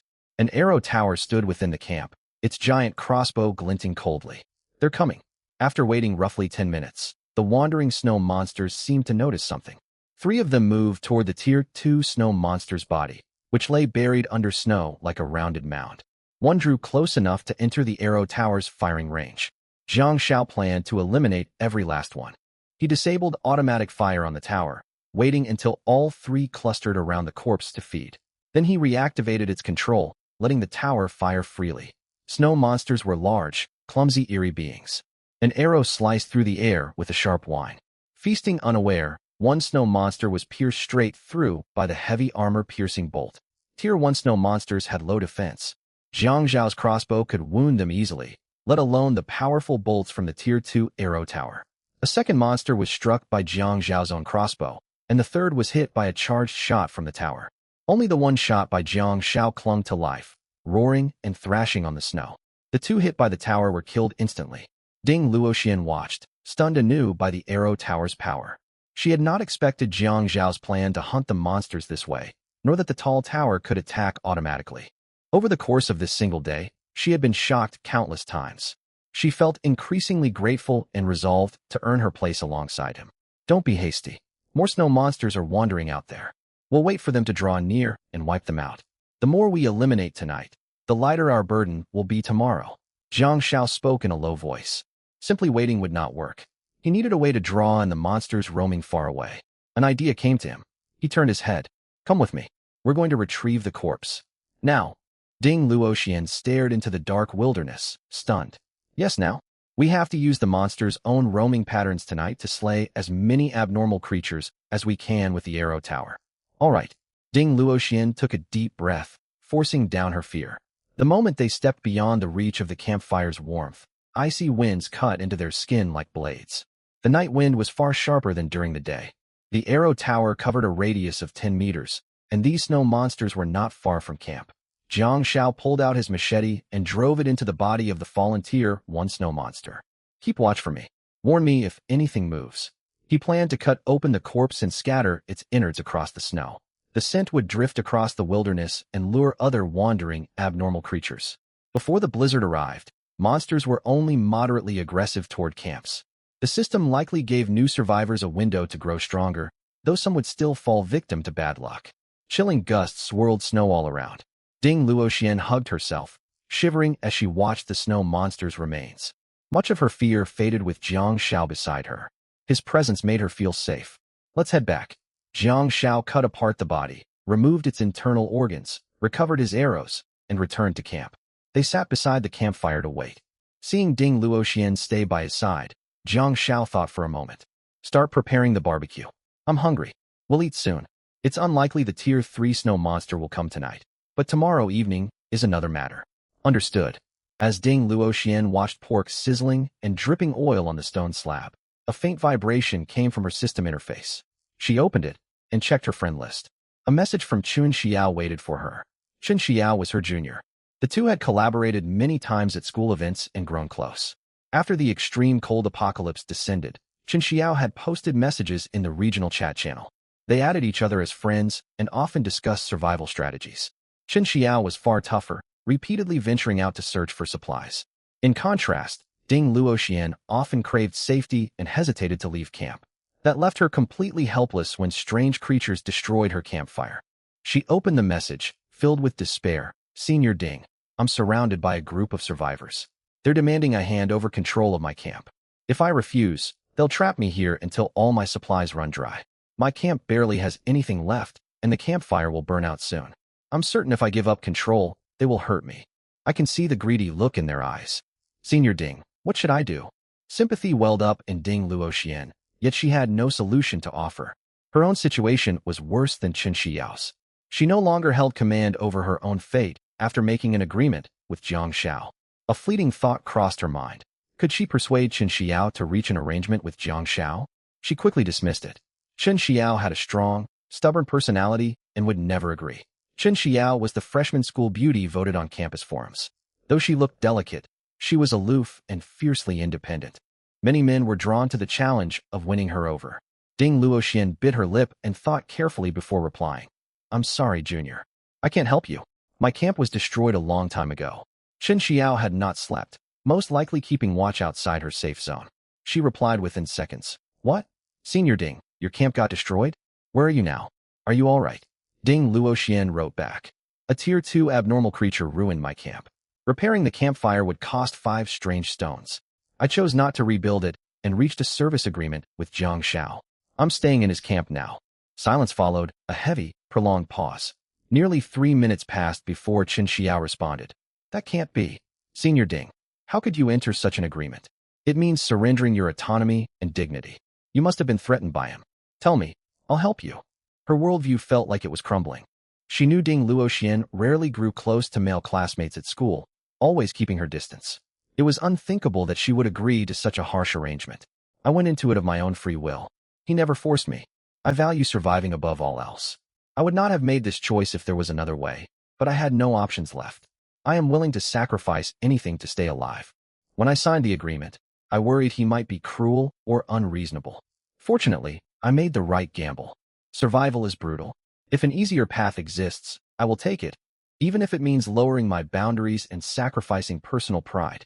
Ding Luoxian took a photo of the sizzling barbecue, the comfortable camp surroundings, and the towering arrow tower. There was no stronger contrast than this. Seeing others suffer only reinforced her belief that she had made the correct decision. Meanwhile, snow and wind swept across the endless snowfield. Hungry and exhausted, Chun Xiao stared blankly at Ding Luoxian's messages. She could not believe what she read. Senior Ding had voluntarily accepted such terms. How could this be true? Was survival more important than dignity? Then she saw the photos Ding Luoxian sent. Her empty stomach twisted with hunger at the sight of roasting meat. The imposing arrow tower, standing in camp, radiated security. She sat frozen, imagining that survival in this frozen wasteland could be this comfortable. A message popped up from another girl, Zhang Ruanxiu.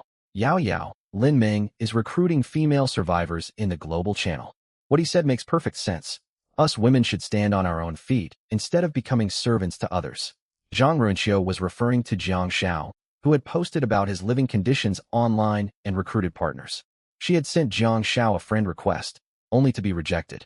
She was fairly attractive, gaining plenty of likes for photos she posted on short video platforms. Chun Xiao opened the regional chat channel automatically. Widespread cries of desperation filled the screen. Many survivors were reaching the limits of their endurance. Judging by the messages, few would survive the blizzard arriving the next day. She scrolled up and spotted Lin Meng's post. Lin Meng, the blizzard will arrive tomorrow night. This is the final day. I am recruiting female survivors across the region to help develop my camp. I can promise everyone who joins complete daily work assignments, and you will receive 2 meals a day and a safe place to live. As for those who exploit women in this crisis, I ask, what kind of hero preys on others in desperate times? His words immediately won praise from many readers. Under normal circumstances, Chen Xiao would have agreed wholeheartedly. As a woman, she hated seeing others treated as subordinates. But after reading Senior Ding's account, doubts stirred within her. When survival hangs in the balance, do dignity and boundaries still matter? Whoosh! The arrow tower's armor-piercing bolt cut through the air with a sharp whine, pinning the last snow monster to the ground. Perfect. We hunted 11 snow monsters tonight, earning 22 strange stones. Jiang Shao looked over the fallen bodies, elated. This night had brought enormous gains. With 22 new stones plus the 6 remaining after building the water purification and heating systems, he now held 28 strange stones in total. He could fully upgrade the entire camp. After confirming no other abnormal creatures lingered outside, Jiang Shao stepped into the tent. A rich aroma of grilled meat washed over him. Boss, you're here. Please sit. Ding Luoxian moved aside and piled grilled meat into his bowl. Have you eaten? Jiang Shao looked at the heap of meat. Not yet. Boss eats first. I'll have my meal after you. Ding Luoxian knelt beside him, behaving gently. There's no need for such formalities. We can eat together. After all, you are my senior. Jiang Shao smiled faintly. Thank you, boss. Ding Luoxian mustered her courage and lightly kissed Jiang Zhao's cheek, lowering her blushing face. The fleeting warmth caught Jiang Shao off guard. He had not expected the sudden gesture. They enjoyed a hearty barbecue dinner. Jiang Shao pulled out chilled cola and Sprite, handing one can to Ding Luoxian. He drained his own drink and let out a satisfied burp. Life here was far more pleasant than before he arrived in this world. Boss, let me clean up. You should rest. Ding Luoxian offered. All right. Jiang Shao yawned. Keeping watch outside for hours had dragged on deep into the early morning. With 28 strange stones as security, his mind was at ease, and drowsiness crashed over him like a tide. He was half asleep when the quilt shifted. A warm figure slipped under the covers, pressing gently against his side. Jiang Shao stiffened. Even though she had only managed a quick hot wash earlier, there was no unpleasant odor on her body. Instead, a faint sweet scent clung to her, reminiscent of milk candy. He could distinctly feel the warmth of another person's body pressed against his own. Boss, why are you so tense? Ding Luoxian leaned close to his ear, her warm breath brushing against his skin. Her cheeks burned hot. This was the boldest thing she had ever done. Yet she knew putting this off would only make matters worse. If even a strong, independent woman like Chen Xiao had made such a choice, what would become of other survivors? He could easily imagine what would happen once word spread of the safety and comfort he offered. Countless survivors would cast aside their pride and dignity, scrambling to pledge themselves to him. Dim red light emanated from the charcoal fire within the tent. Jiang Shao could see her flushed cheeks, and her eyes glistening with soft emotion. His heart skipped a beat. Fighting back the surge of restlessness, he spoke. I haven't bathed yet. Ding Luoxian blinked. Then you should go wash up. Jiang Shao rose immediately. He cleaned himself thoroughly with warm water before slipping back under the covers. Ding Luoxian nestled beside him. Stay still, boss. She pressed close against him, curling up under the blanket. Night stretched on. Peace settled over the tent as the two talked quietly and rested side by side. Darkness receded as dawn broke. Wind howled across the endless snow plains, piling small snow drifts before the camp. Jiang Shao stood outside the tent and stretched, feeling thoroughly refreshed. Ding Luoxian was still sound asleep. The long night had worn her out. Camp, Civilization LV.1 SSS-Rank. Requires 20 strange stones to upgrade. Structures, city wall, farmland, arrow tower, wooden hut, hunting trap functions. As the absolute ruler of the civilization camp, you hold supreme authority. No one can harm you within camp boundaries. You may construct and upgrade various buildings to develop and defend the camp. As ruler of the civilization camp, you can recruit survivors and sign servant contracts to take them under your protection. As the unique hidden SSS-Rank camp, the civilization camp consumes strange stones to erect buildings, expand territory, and raise its level. Useless basic materials you discover will automatically convert into practical living supplies. Opening the camp interface, Jiang Zhao's gaze sharpened. Once the camp reaches level 2, more buildings should unlock. I wonder if existing functions can be enhanced, or if new abilities will become available. Anticipation welled up inside him. After searching every corpse outside and confirming nothing had been missed, Jiang Xiao spent 20 strange stones to upgrade the camp. Camp level raised to level 2. Please select an upgrade path. 1. Unlock brand new buildings and expand the camp's construction radius. Current radius, 5 meters. 2. Select one existing camp function for enhancement. 3. Unlock an entirely new camp function. Wow. These are the choices after camp advancement. They're all incredibly powerful. Jiang Xiao drew in a sharp breath. All 3 options held immense value. For a moment, he could not make up his mind. He almost wished there was an option to unlock all of them. Unlocking new functions and buildings carries too much uncertainty. There's no guarantee what we'll gain. Upgrading an existing ability is the most reliable route. Jiang Xiao took a deep breath and weighed his choices carefully. Camp Function 3 was its most potent feature. Contracting high-rated female survivors granted powerful passive traits. Signing Ding Luxian had unlocked double resource gain. Doubling the speed, he acquired strange stones. Enhancing the recruitment function was the optimal choice right now. Once he confirmed his decision, he selected to upgrade Function 3, Recruitment. A new panel materialized before him. Upgrading Recruitment Effect. As ruler of the civilization camp, you may recruit survivors and sign servant contracts to bring them under your charge. Recruiting female survivors grants you 1 trait. Trait quality corresponds to the recruit's personal rating. Current recruitment quota. 2 slots recruited. 1. I made the right pick. Joy flashed across Jiang Xiao's eyes. With double resource gain active, he could seek complementary traits to form powerful synergies. The blizzard will arrive on the 3rd day. Many survivors will not live through it. If all goes well, I can sign a second recruit today. He glanced briefly at his contact list, then dismissed the idea. All the remaining survivors were mediocre. After witnessing Ding Luxian's capability, he had no interest in settling for lesser candidates. High-rated women were not only reliable allies. Top-tier golden traits far outperformed low-grade ones, bringing massive benefits to camp survival and development. Only a few snow beasts remain. First, I'll retrieve the blue treasure chest. Jiang Xiao spent 2 strange stones to craft 2 hunting traps, burying one at a cave entrance. Carrying the second trap, he returned to the sinkhole and stared at the remaining snow beasts within. After his earlier hunt, merely 5 beasts were left. He buried the trap along their likely escape path and marked the spot with dirt. Stealthily climbing down into the sinkhole, he trudged across thick snow toward the snow beast encampment. The closer he drew, the more skeletons littered the snow beneath his feet. Some bones were far too small, belonging to children who had perished young. Jiang Xiao tightened his grip on his crossbow. Could these be the native inhabitants of this frigid apocalyptic world? Over 3 days of expeditions, he had seen no sign of local tribes or settlements near the camp. He crossed the snow-covered field of bones and neared the beast camp. He could clearly see the snow beasts sleeping ahead. No wonder these creatures were known for low intelligence. So many of their kin had vanished, yet they acted as if nothing was wrong. If they possessed sharper minds, his camp would have been destroyed the very first night he arrived, and he might have ended up as prey. Jiang Xiao was just over 10 meters away from the camp, within optimal crossbow range. He crept forward another 2 meters. Taking aim, he squeezed the trigger in one fluid motion. An armor-piercing bolt whistled through the air and buried itself in the nearest sleeping snow beast. The wounded beast roared awake in agony, scrambling to its feet and rousing its companions. The other beasts stared in confusion as their fellow convulsed and fell still. A second bolt struck another beast. It let out a furious roar and fled toward the gully, yet collapsed after only a short distance, twitching before going quiet. The remaining 3 snow beasts still could not locate Jiang Zhao's hiding spot. Confused by the deaths of their packmates, primitive instinct drove them to approach the bodies and begin feeding. They are little more than wild animals. Jiang Xiao peeked out from cover, aimed at one of the 3 feeding beasts, and fired. Thud! A bolt pierced the creature's torso. He ducked back behind cover immediately, waiting for the roars to fade. He poked out again, fired, and withdrew once more. He could tell whether each shot hit by the beast's cries.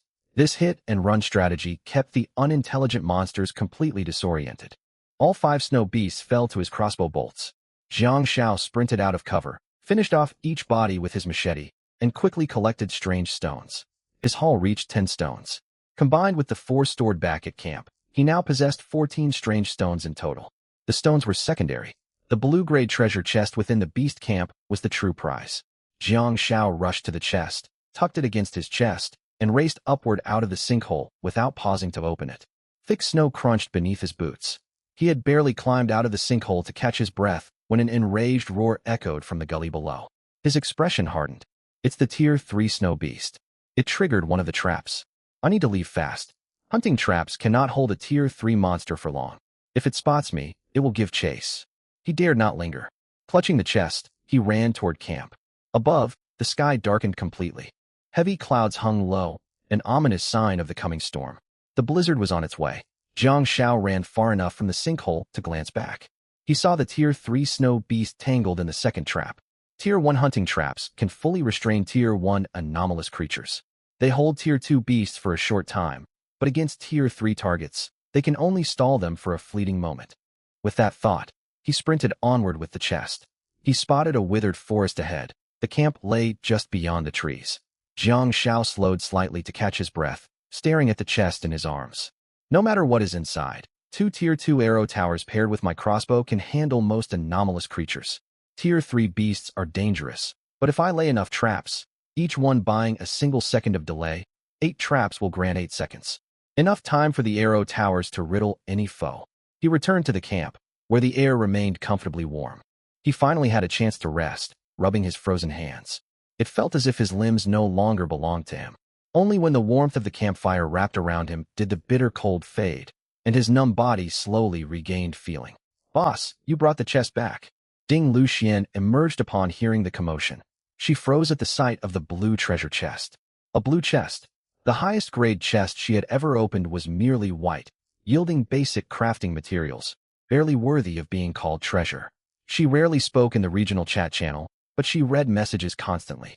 Veteran survivors and data analysts had dissected the loot system, explaining chest grades much like equipment tiers found in web games.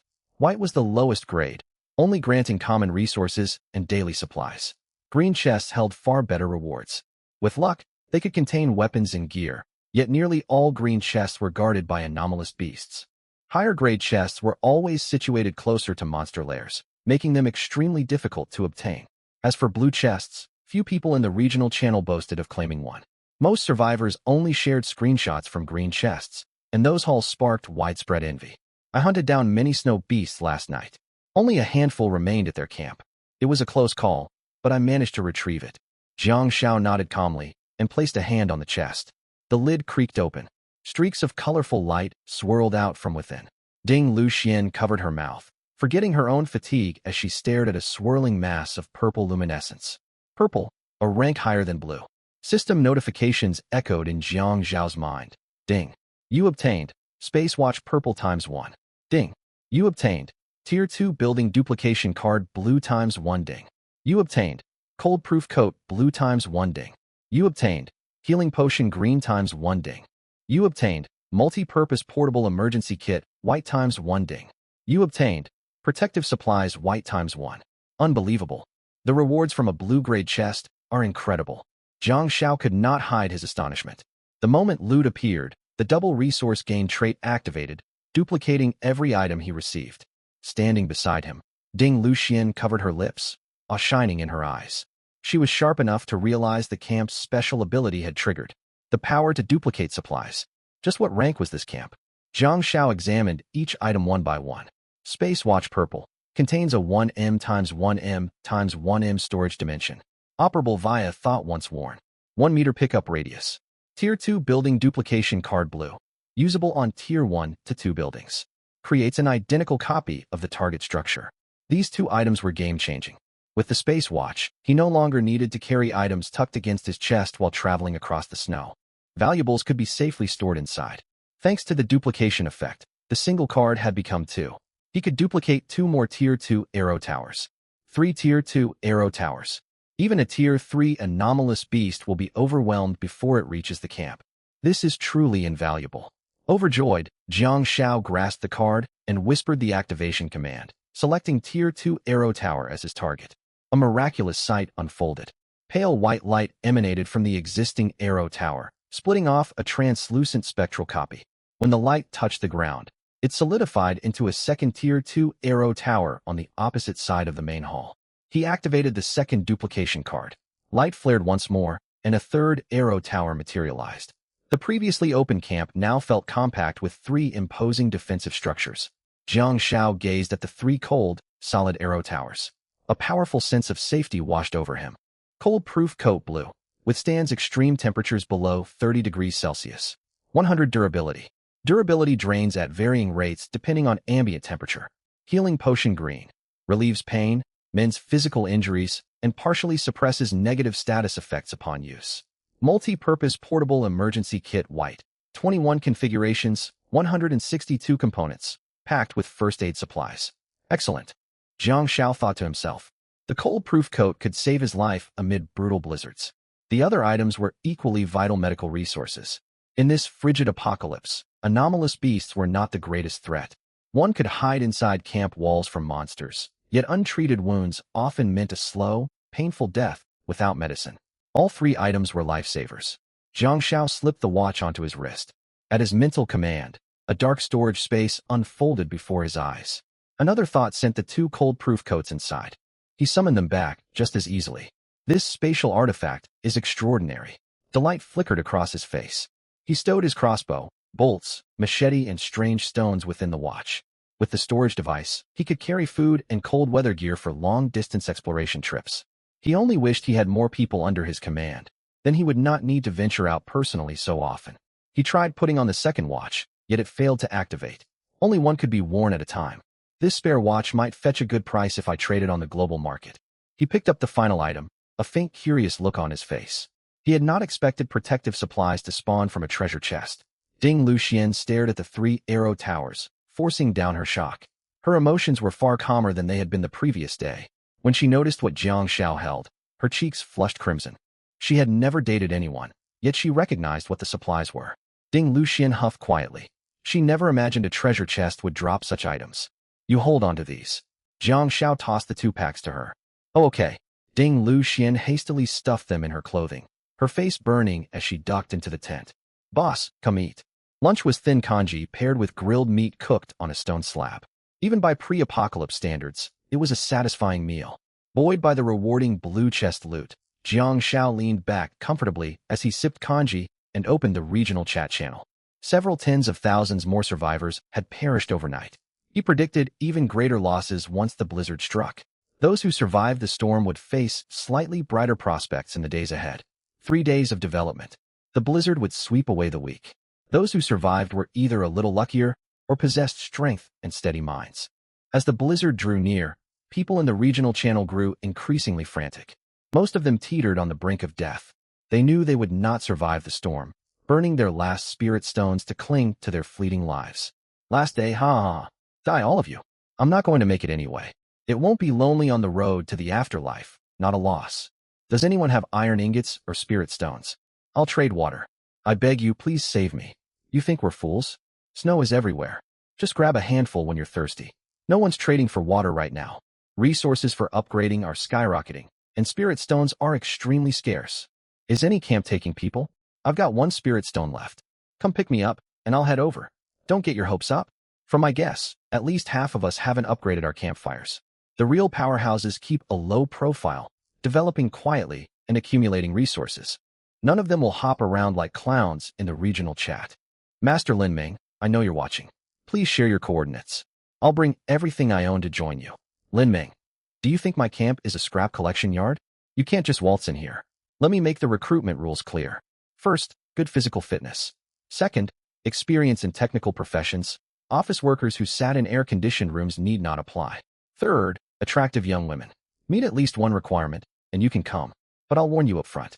If you show up and fail to meet the standards yet insist on entering the camp, don't blame my blade. Remember, aberrations love human flesh. Chen Xiao, I meant what I said earlier. Agree to be my girlfriend before the blizzard hits, and I'll protect you. You can ask your roommate Zhang Ruanxiu. She's already in my camp. Zhang Xiao chewed meat as he read Lin Ming's message. He's a sharp man, recruiting skilled workers. But my camp follows a different path. I can unlock special buildings, so those technicians won't be much use to me. What I need are laborers. In the future, as the camp expands, he would have to build city walls and clear farmland. The unlockable structures would likely include all sorts of unusual facilities, all needing manpower. For now, though, the camp was still too small to take in too many people. His gaze fell on the second message, and his expression shifted slightly. He still hasn't given up on Chen Xiao. I really don't want to miss out on the daily intelligence. What should I do? He opened his friend list. He'd cleared it just the day before, and even with all male friend requests blocked, the list already showed 999 plus pending entries again. Only 2 people had successfully added him, Ding Luoxian and Chen Xiao. The last time he posted the recruitment notice for female attendants in the World Channel, Chen Xiao had messaged to condemn him, and there had been no contact between them ever since.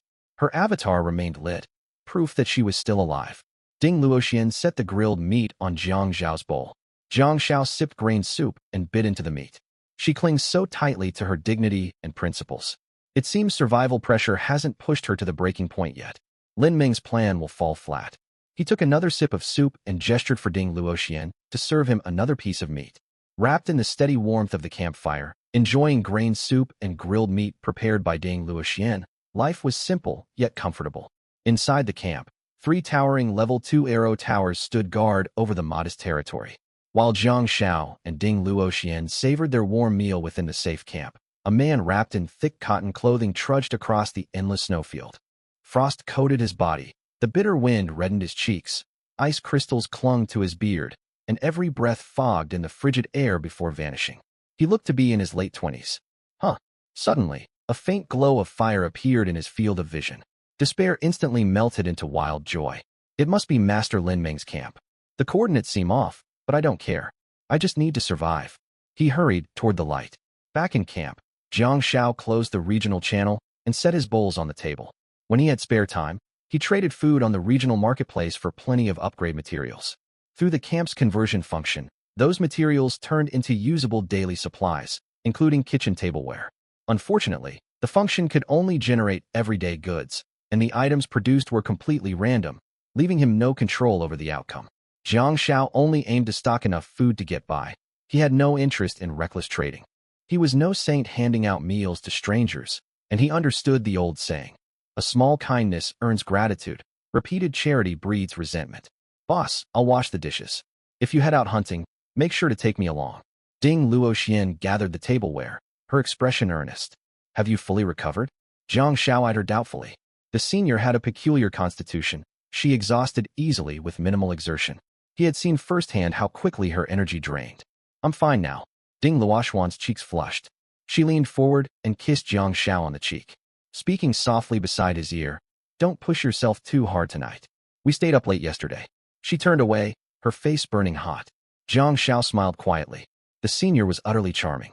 She grew shy in an instant, yet dared to tease him, and that contrast was delightful. "Boss, there's someone outside." Jiang Zhao's train of thought snapped apart. He stepped out of the tent and spotted a man standing beyond the camp boundaries. The man stared fixedly at the running tap, shock etched across his face. Running tap water? He lifted his head. He could barely believe his eyes. Tap water flowing freely.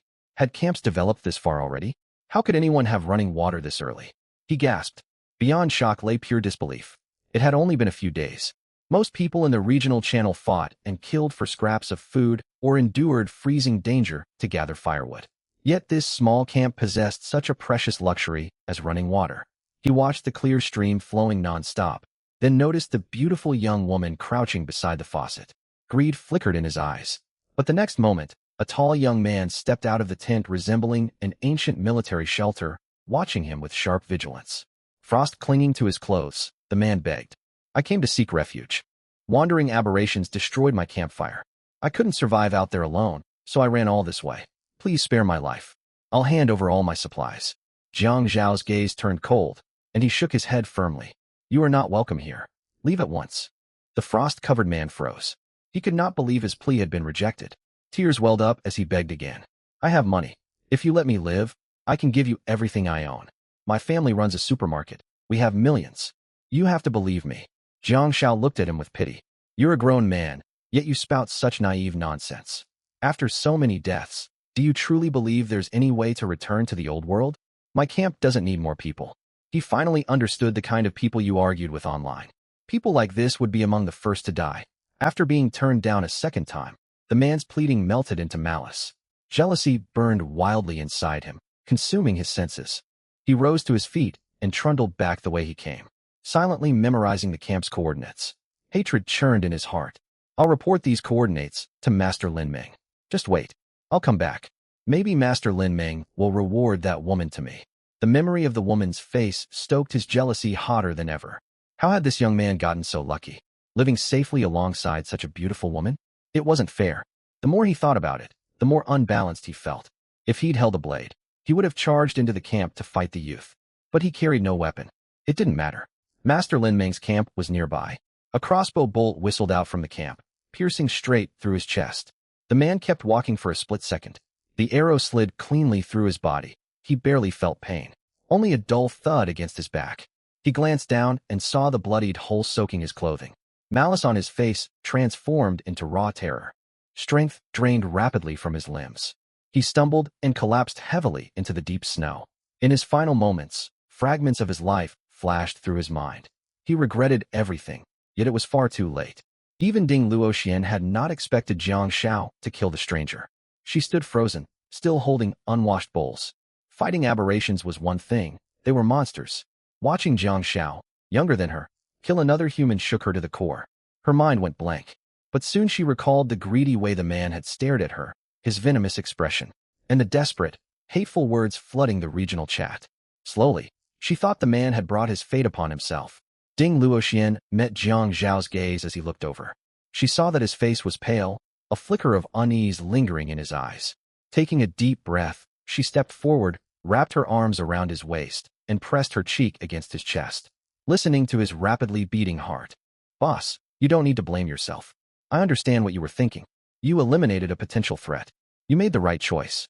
In this end times, humans can be far more terrifying than monsters.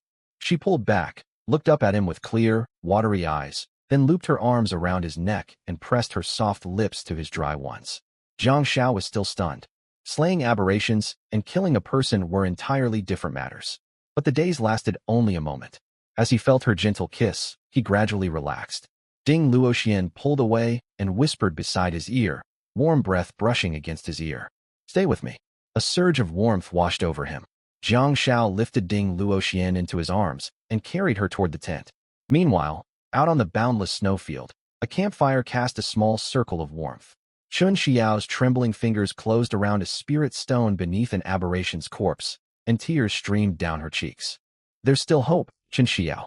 Don't give up until there's no other choice. She lifted her head, glancing toward the direction the native creatures had vanished. She could guess roughly where they lingered. Do they have a system like us? Is that how they know the blizzard is coming? Hope and despair warred within Chun Xiao. The blizzard had chased the natives, hunting her away. Yet that also meant the storm terrified even the local inhabitants. According to the game's introduction, the blizzard would be far more dreadful than she imagined. She stared at her multi-purpose trap, its durability now at 4. The excitement she'd felt when opening the treasure chest to obtain it was long gone, replaced by anxiety over the incoming storm. Would she survive the blizzard? What would she do if she couldn't hold on? Chun Xiao opened her friend list. Zhang Ruanxiu had sent photos of life inside Lin Ming's camp. Warm campfire, comfortable sleeping bag, bread and bottled water. It looked pleasant, but Chun Xiao did not trust her. Back in university, Zhang Ruanxiu had lived recklessly.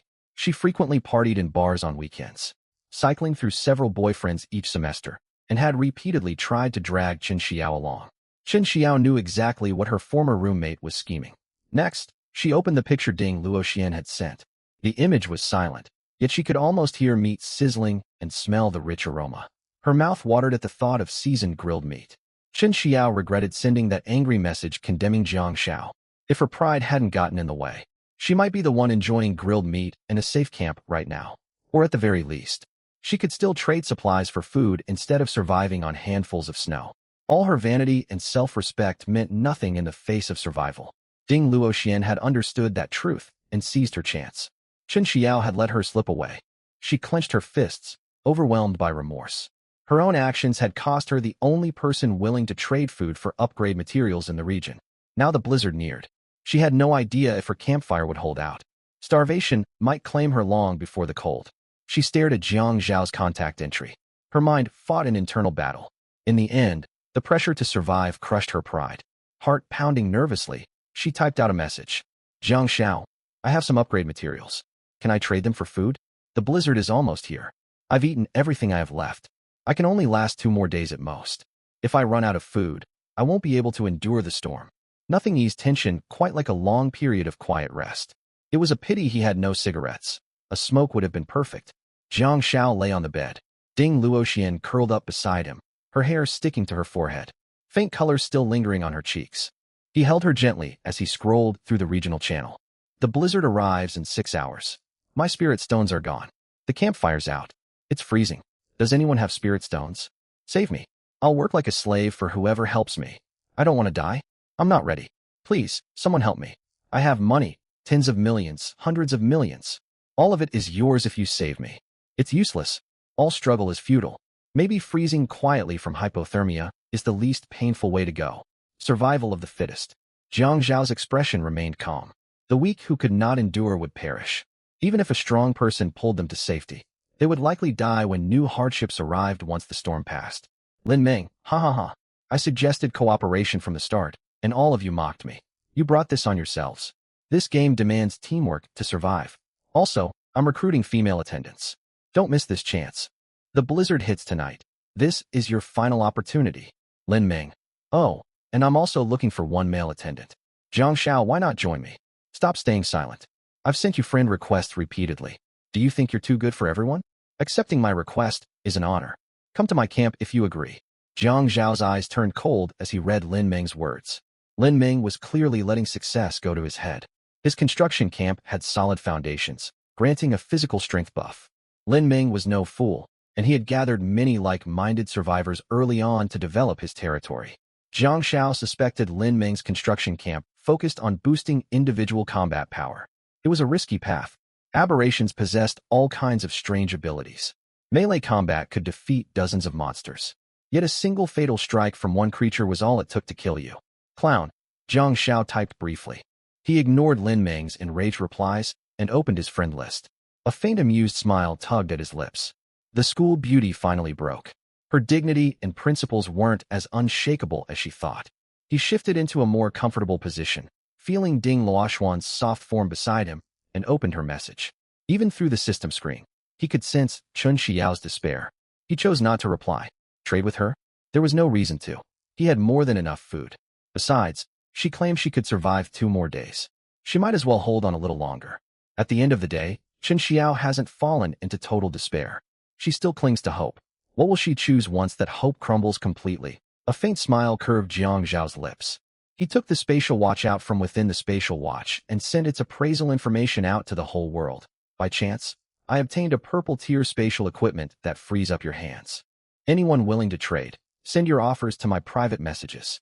He unlocked access to his private messages. In an instant, countless messages flooded his inbox. Jiang Xiao skimmed through them roughly. Most of them were cries for help. Some begged for food and strange stones. Some broke down and hurled insults out of despair. Others tried moral coercion, claiming everyone was human, questioning why he hoarded ample supplies and refused to lend aid. Where is your conscience? Are you even human? Jiang Xiao almost laughed reading those words. Conscience? Can it fill an empty stomach? As long as I cast conscience aside, no one can manipulate me with moral blackmail. An idea crossed his mind. He snapped a photo of his towering stockpiles of supplies, selected everyone who had insulted him, and sent them the picture. I have more than I can eat, far more. Even if it rots and goes bad, I will never give any of it to you. The recipients quickly flew into a rage. His mood brightened at once. I love seeing you seethe and spiral out of control when you want something yet cannot obtain it. Still, there were genuine traders. Several people sent decent items, though most were blue-tier upgrade materials. Jiang Xiao glanced briefly and shook his head disappointedly. These are all things I have no use for right now. These upgrade materials can only be converted into basic supplies. What I need are items that can boost my combat power, or improve living conditions at the camp. He filtered out all messages containing the keyword materials, and his private inbox became far cleaner. He browsed the goods others hoped to trade. Their quality was noticeably higher, free of piles of trivial materials. Small pastry blueprint blue. Costs 10 strange stones to construct. Comes with an independent sunlight system, shortening crop growth cycles. Separated wet-dry restroom blueprint green. Costs 3 strange stones to construct. A neat restroom with wet and dry zone separation. Requires an independent water source and temperature control system. Glock pistol blueprint green, one-time use. Costs 20 strange stones to construct. A 9mm pistol equipped with an extended magazine holding 33 rounds. Mechanical-powered exoskeleton blueprint purple. Costs 50 strange stones to construct. Aids heavy load transportation and movement. I can't believe someone has a mechanical-powered exoskeleton, yet it's not very useful to me. Jiang Xiao sighed. Apart from the steep construction cost of 50 strange stones, its functions were limited solely to assisting movement and hauling heavy cargo. Besides, there were no heavy goods to transport within the camp for the time being. His eyes lingered on the Glock pistol blueprint. This was a fantastic find. It cost 20 strange stones to craft and came with a high-capacity 33-round extended magazine. It would greatly improve safety during outdoor hunts. Even if he encountered hostile people, paired with the spatial watch, he could strike unexpectedly. Unfortunately, the blueprint could only be used once. Furthermore, its value could not compare to that of the spatial watch. Do you have any other blueprints besides this one? This blueprint is nice, yet its value falls short. Constructing the pistol also demands a high cost in strange stones. That's why you're willing to put it up for trade, after all. After a moment's thought, Jiang Xiao sent the message. Noticing the sender's name, Meng Xian, he instinctively checked her status panel. Name, Meng Xian, appearance rating, 95, physique rating, 98, overall grade, S, contract trait, infinite energy gold trait effect, unlimited energy supply. Whoa, a gold tier trait. Jiang Xiao's spirit soared. He sought something deliberately and found nothing, yet stumbled upon a priceless treasure by accident. Infinite energy, unlimited energy supply. The simpler the description, the more formidable the trait.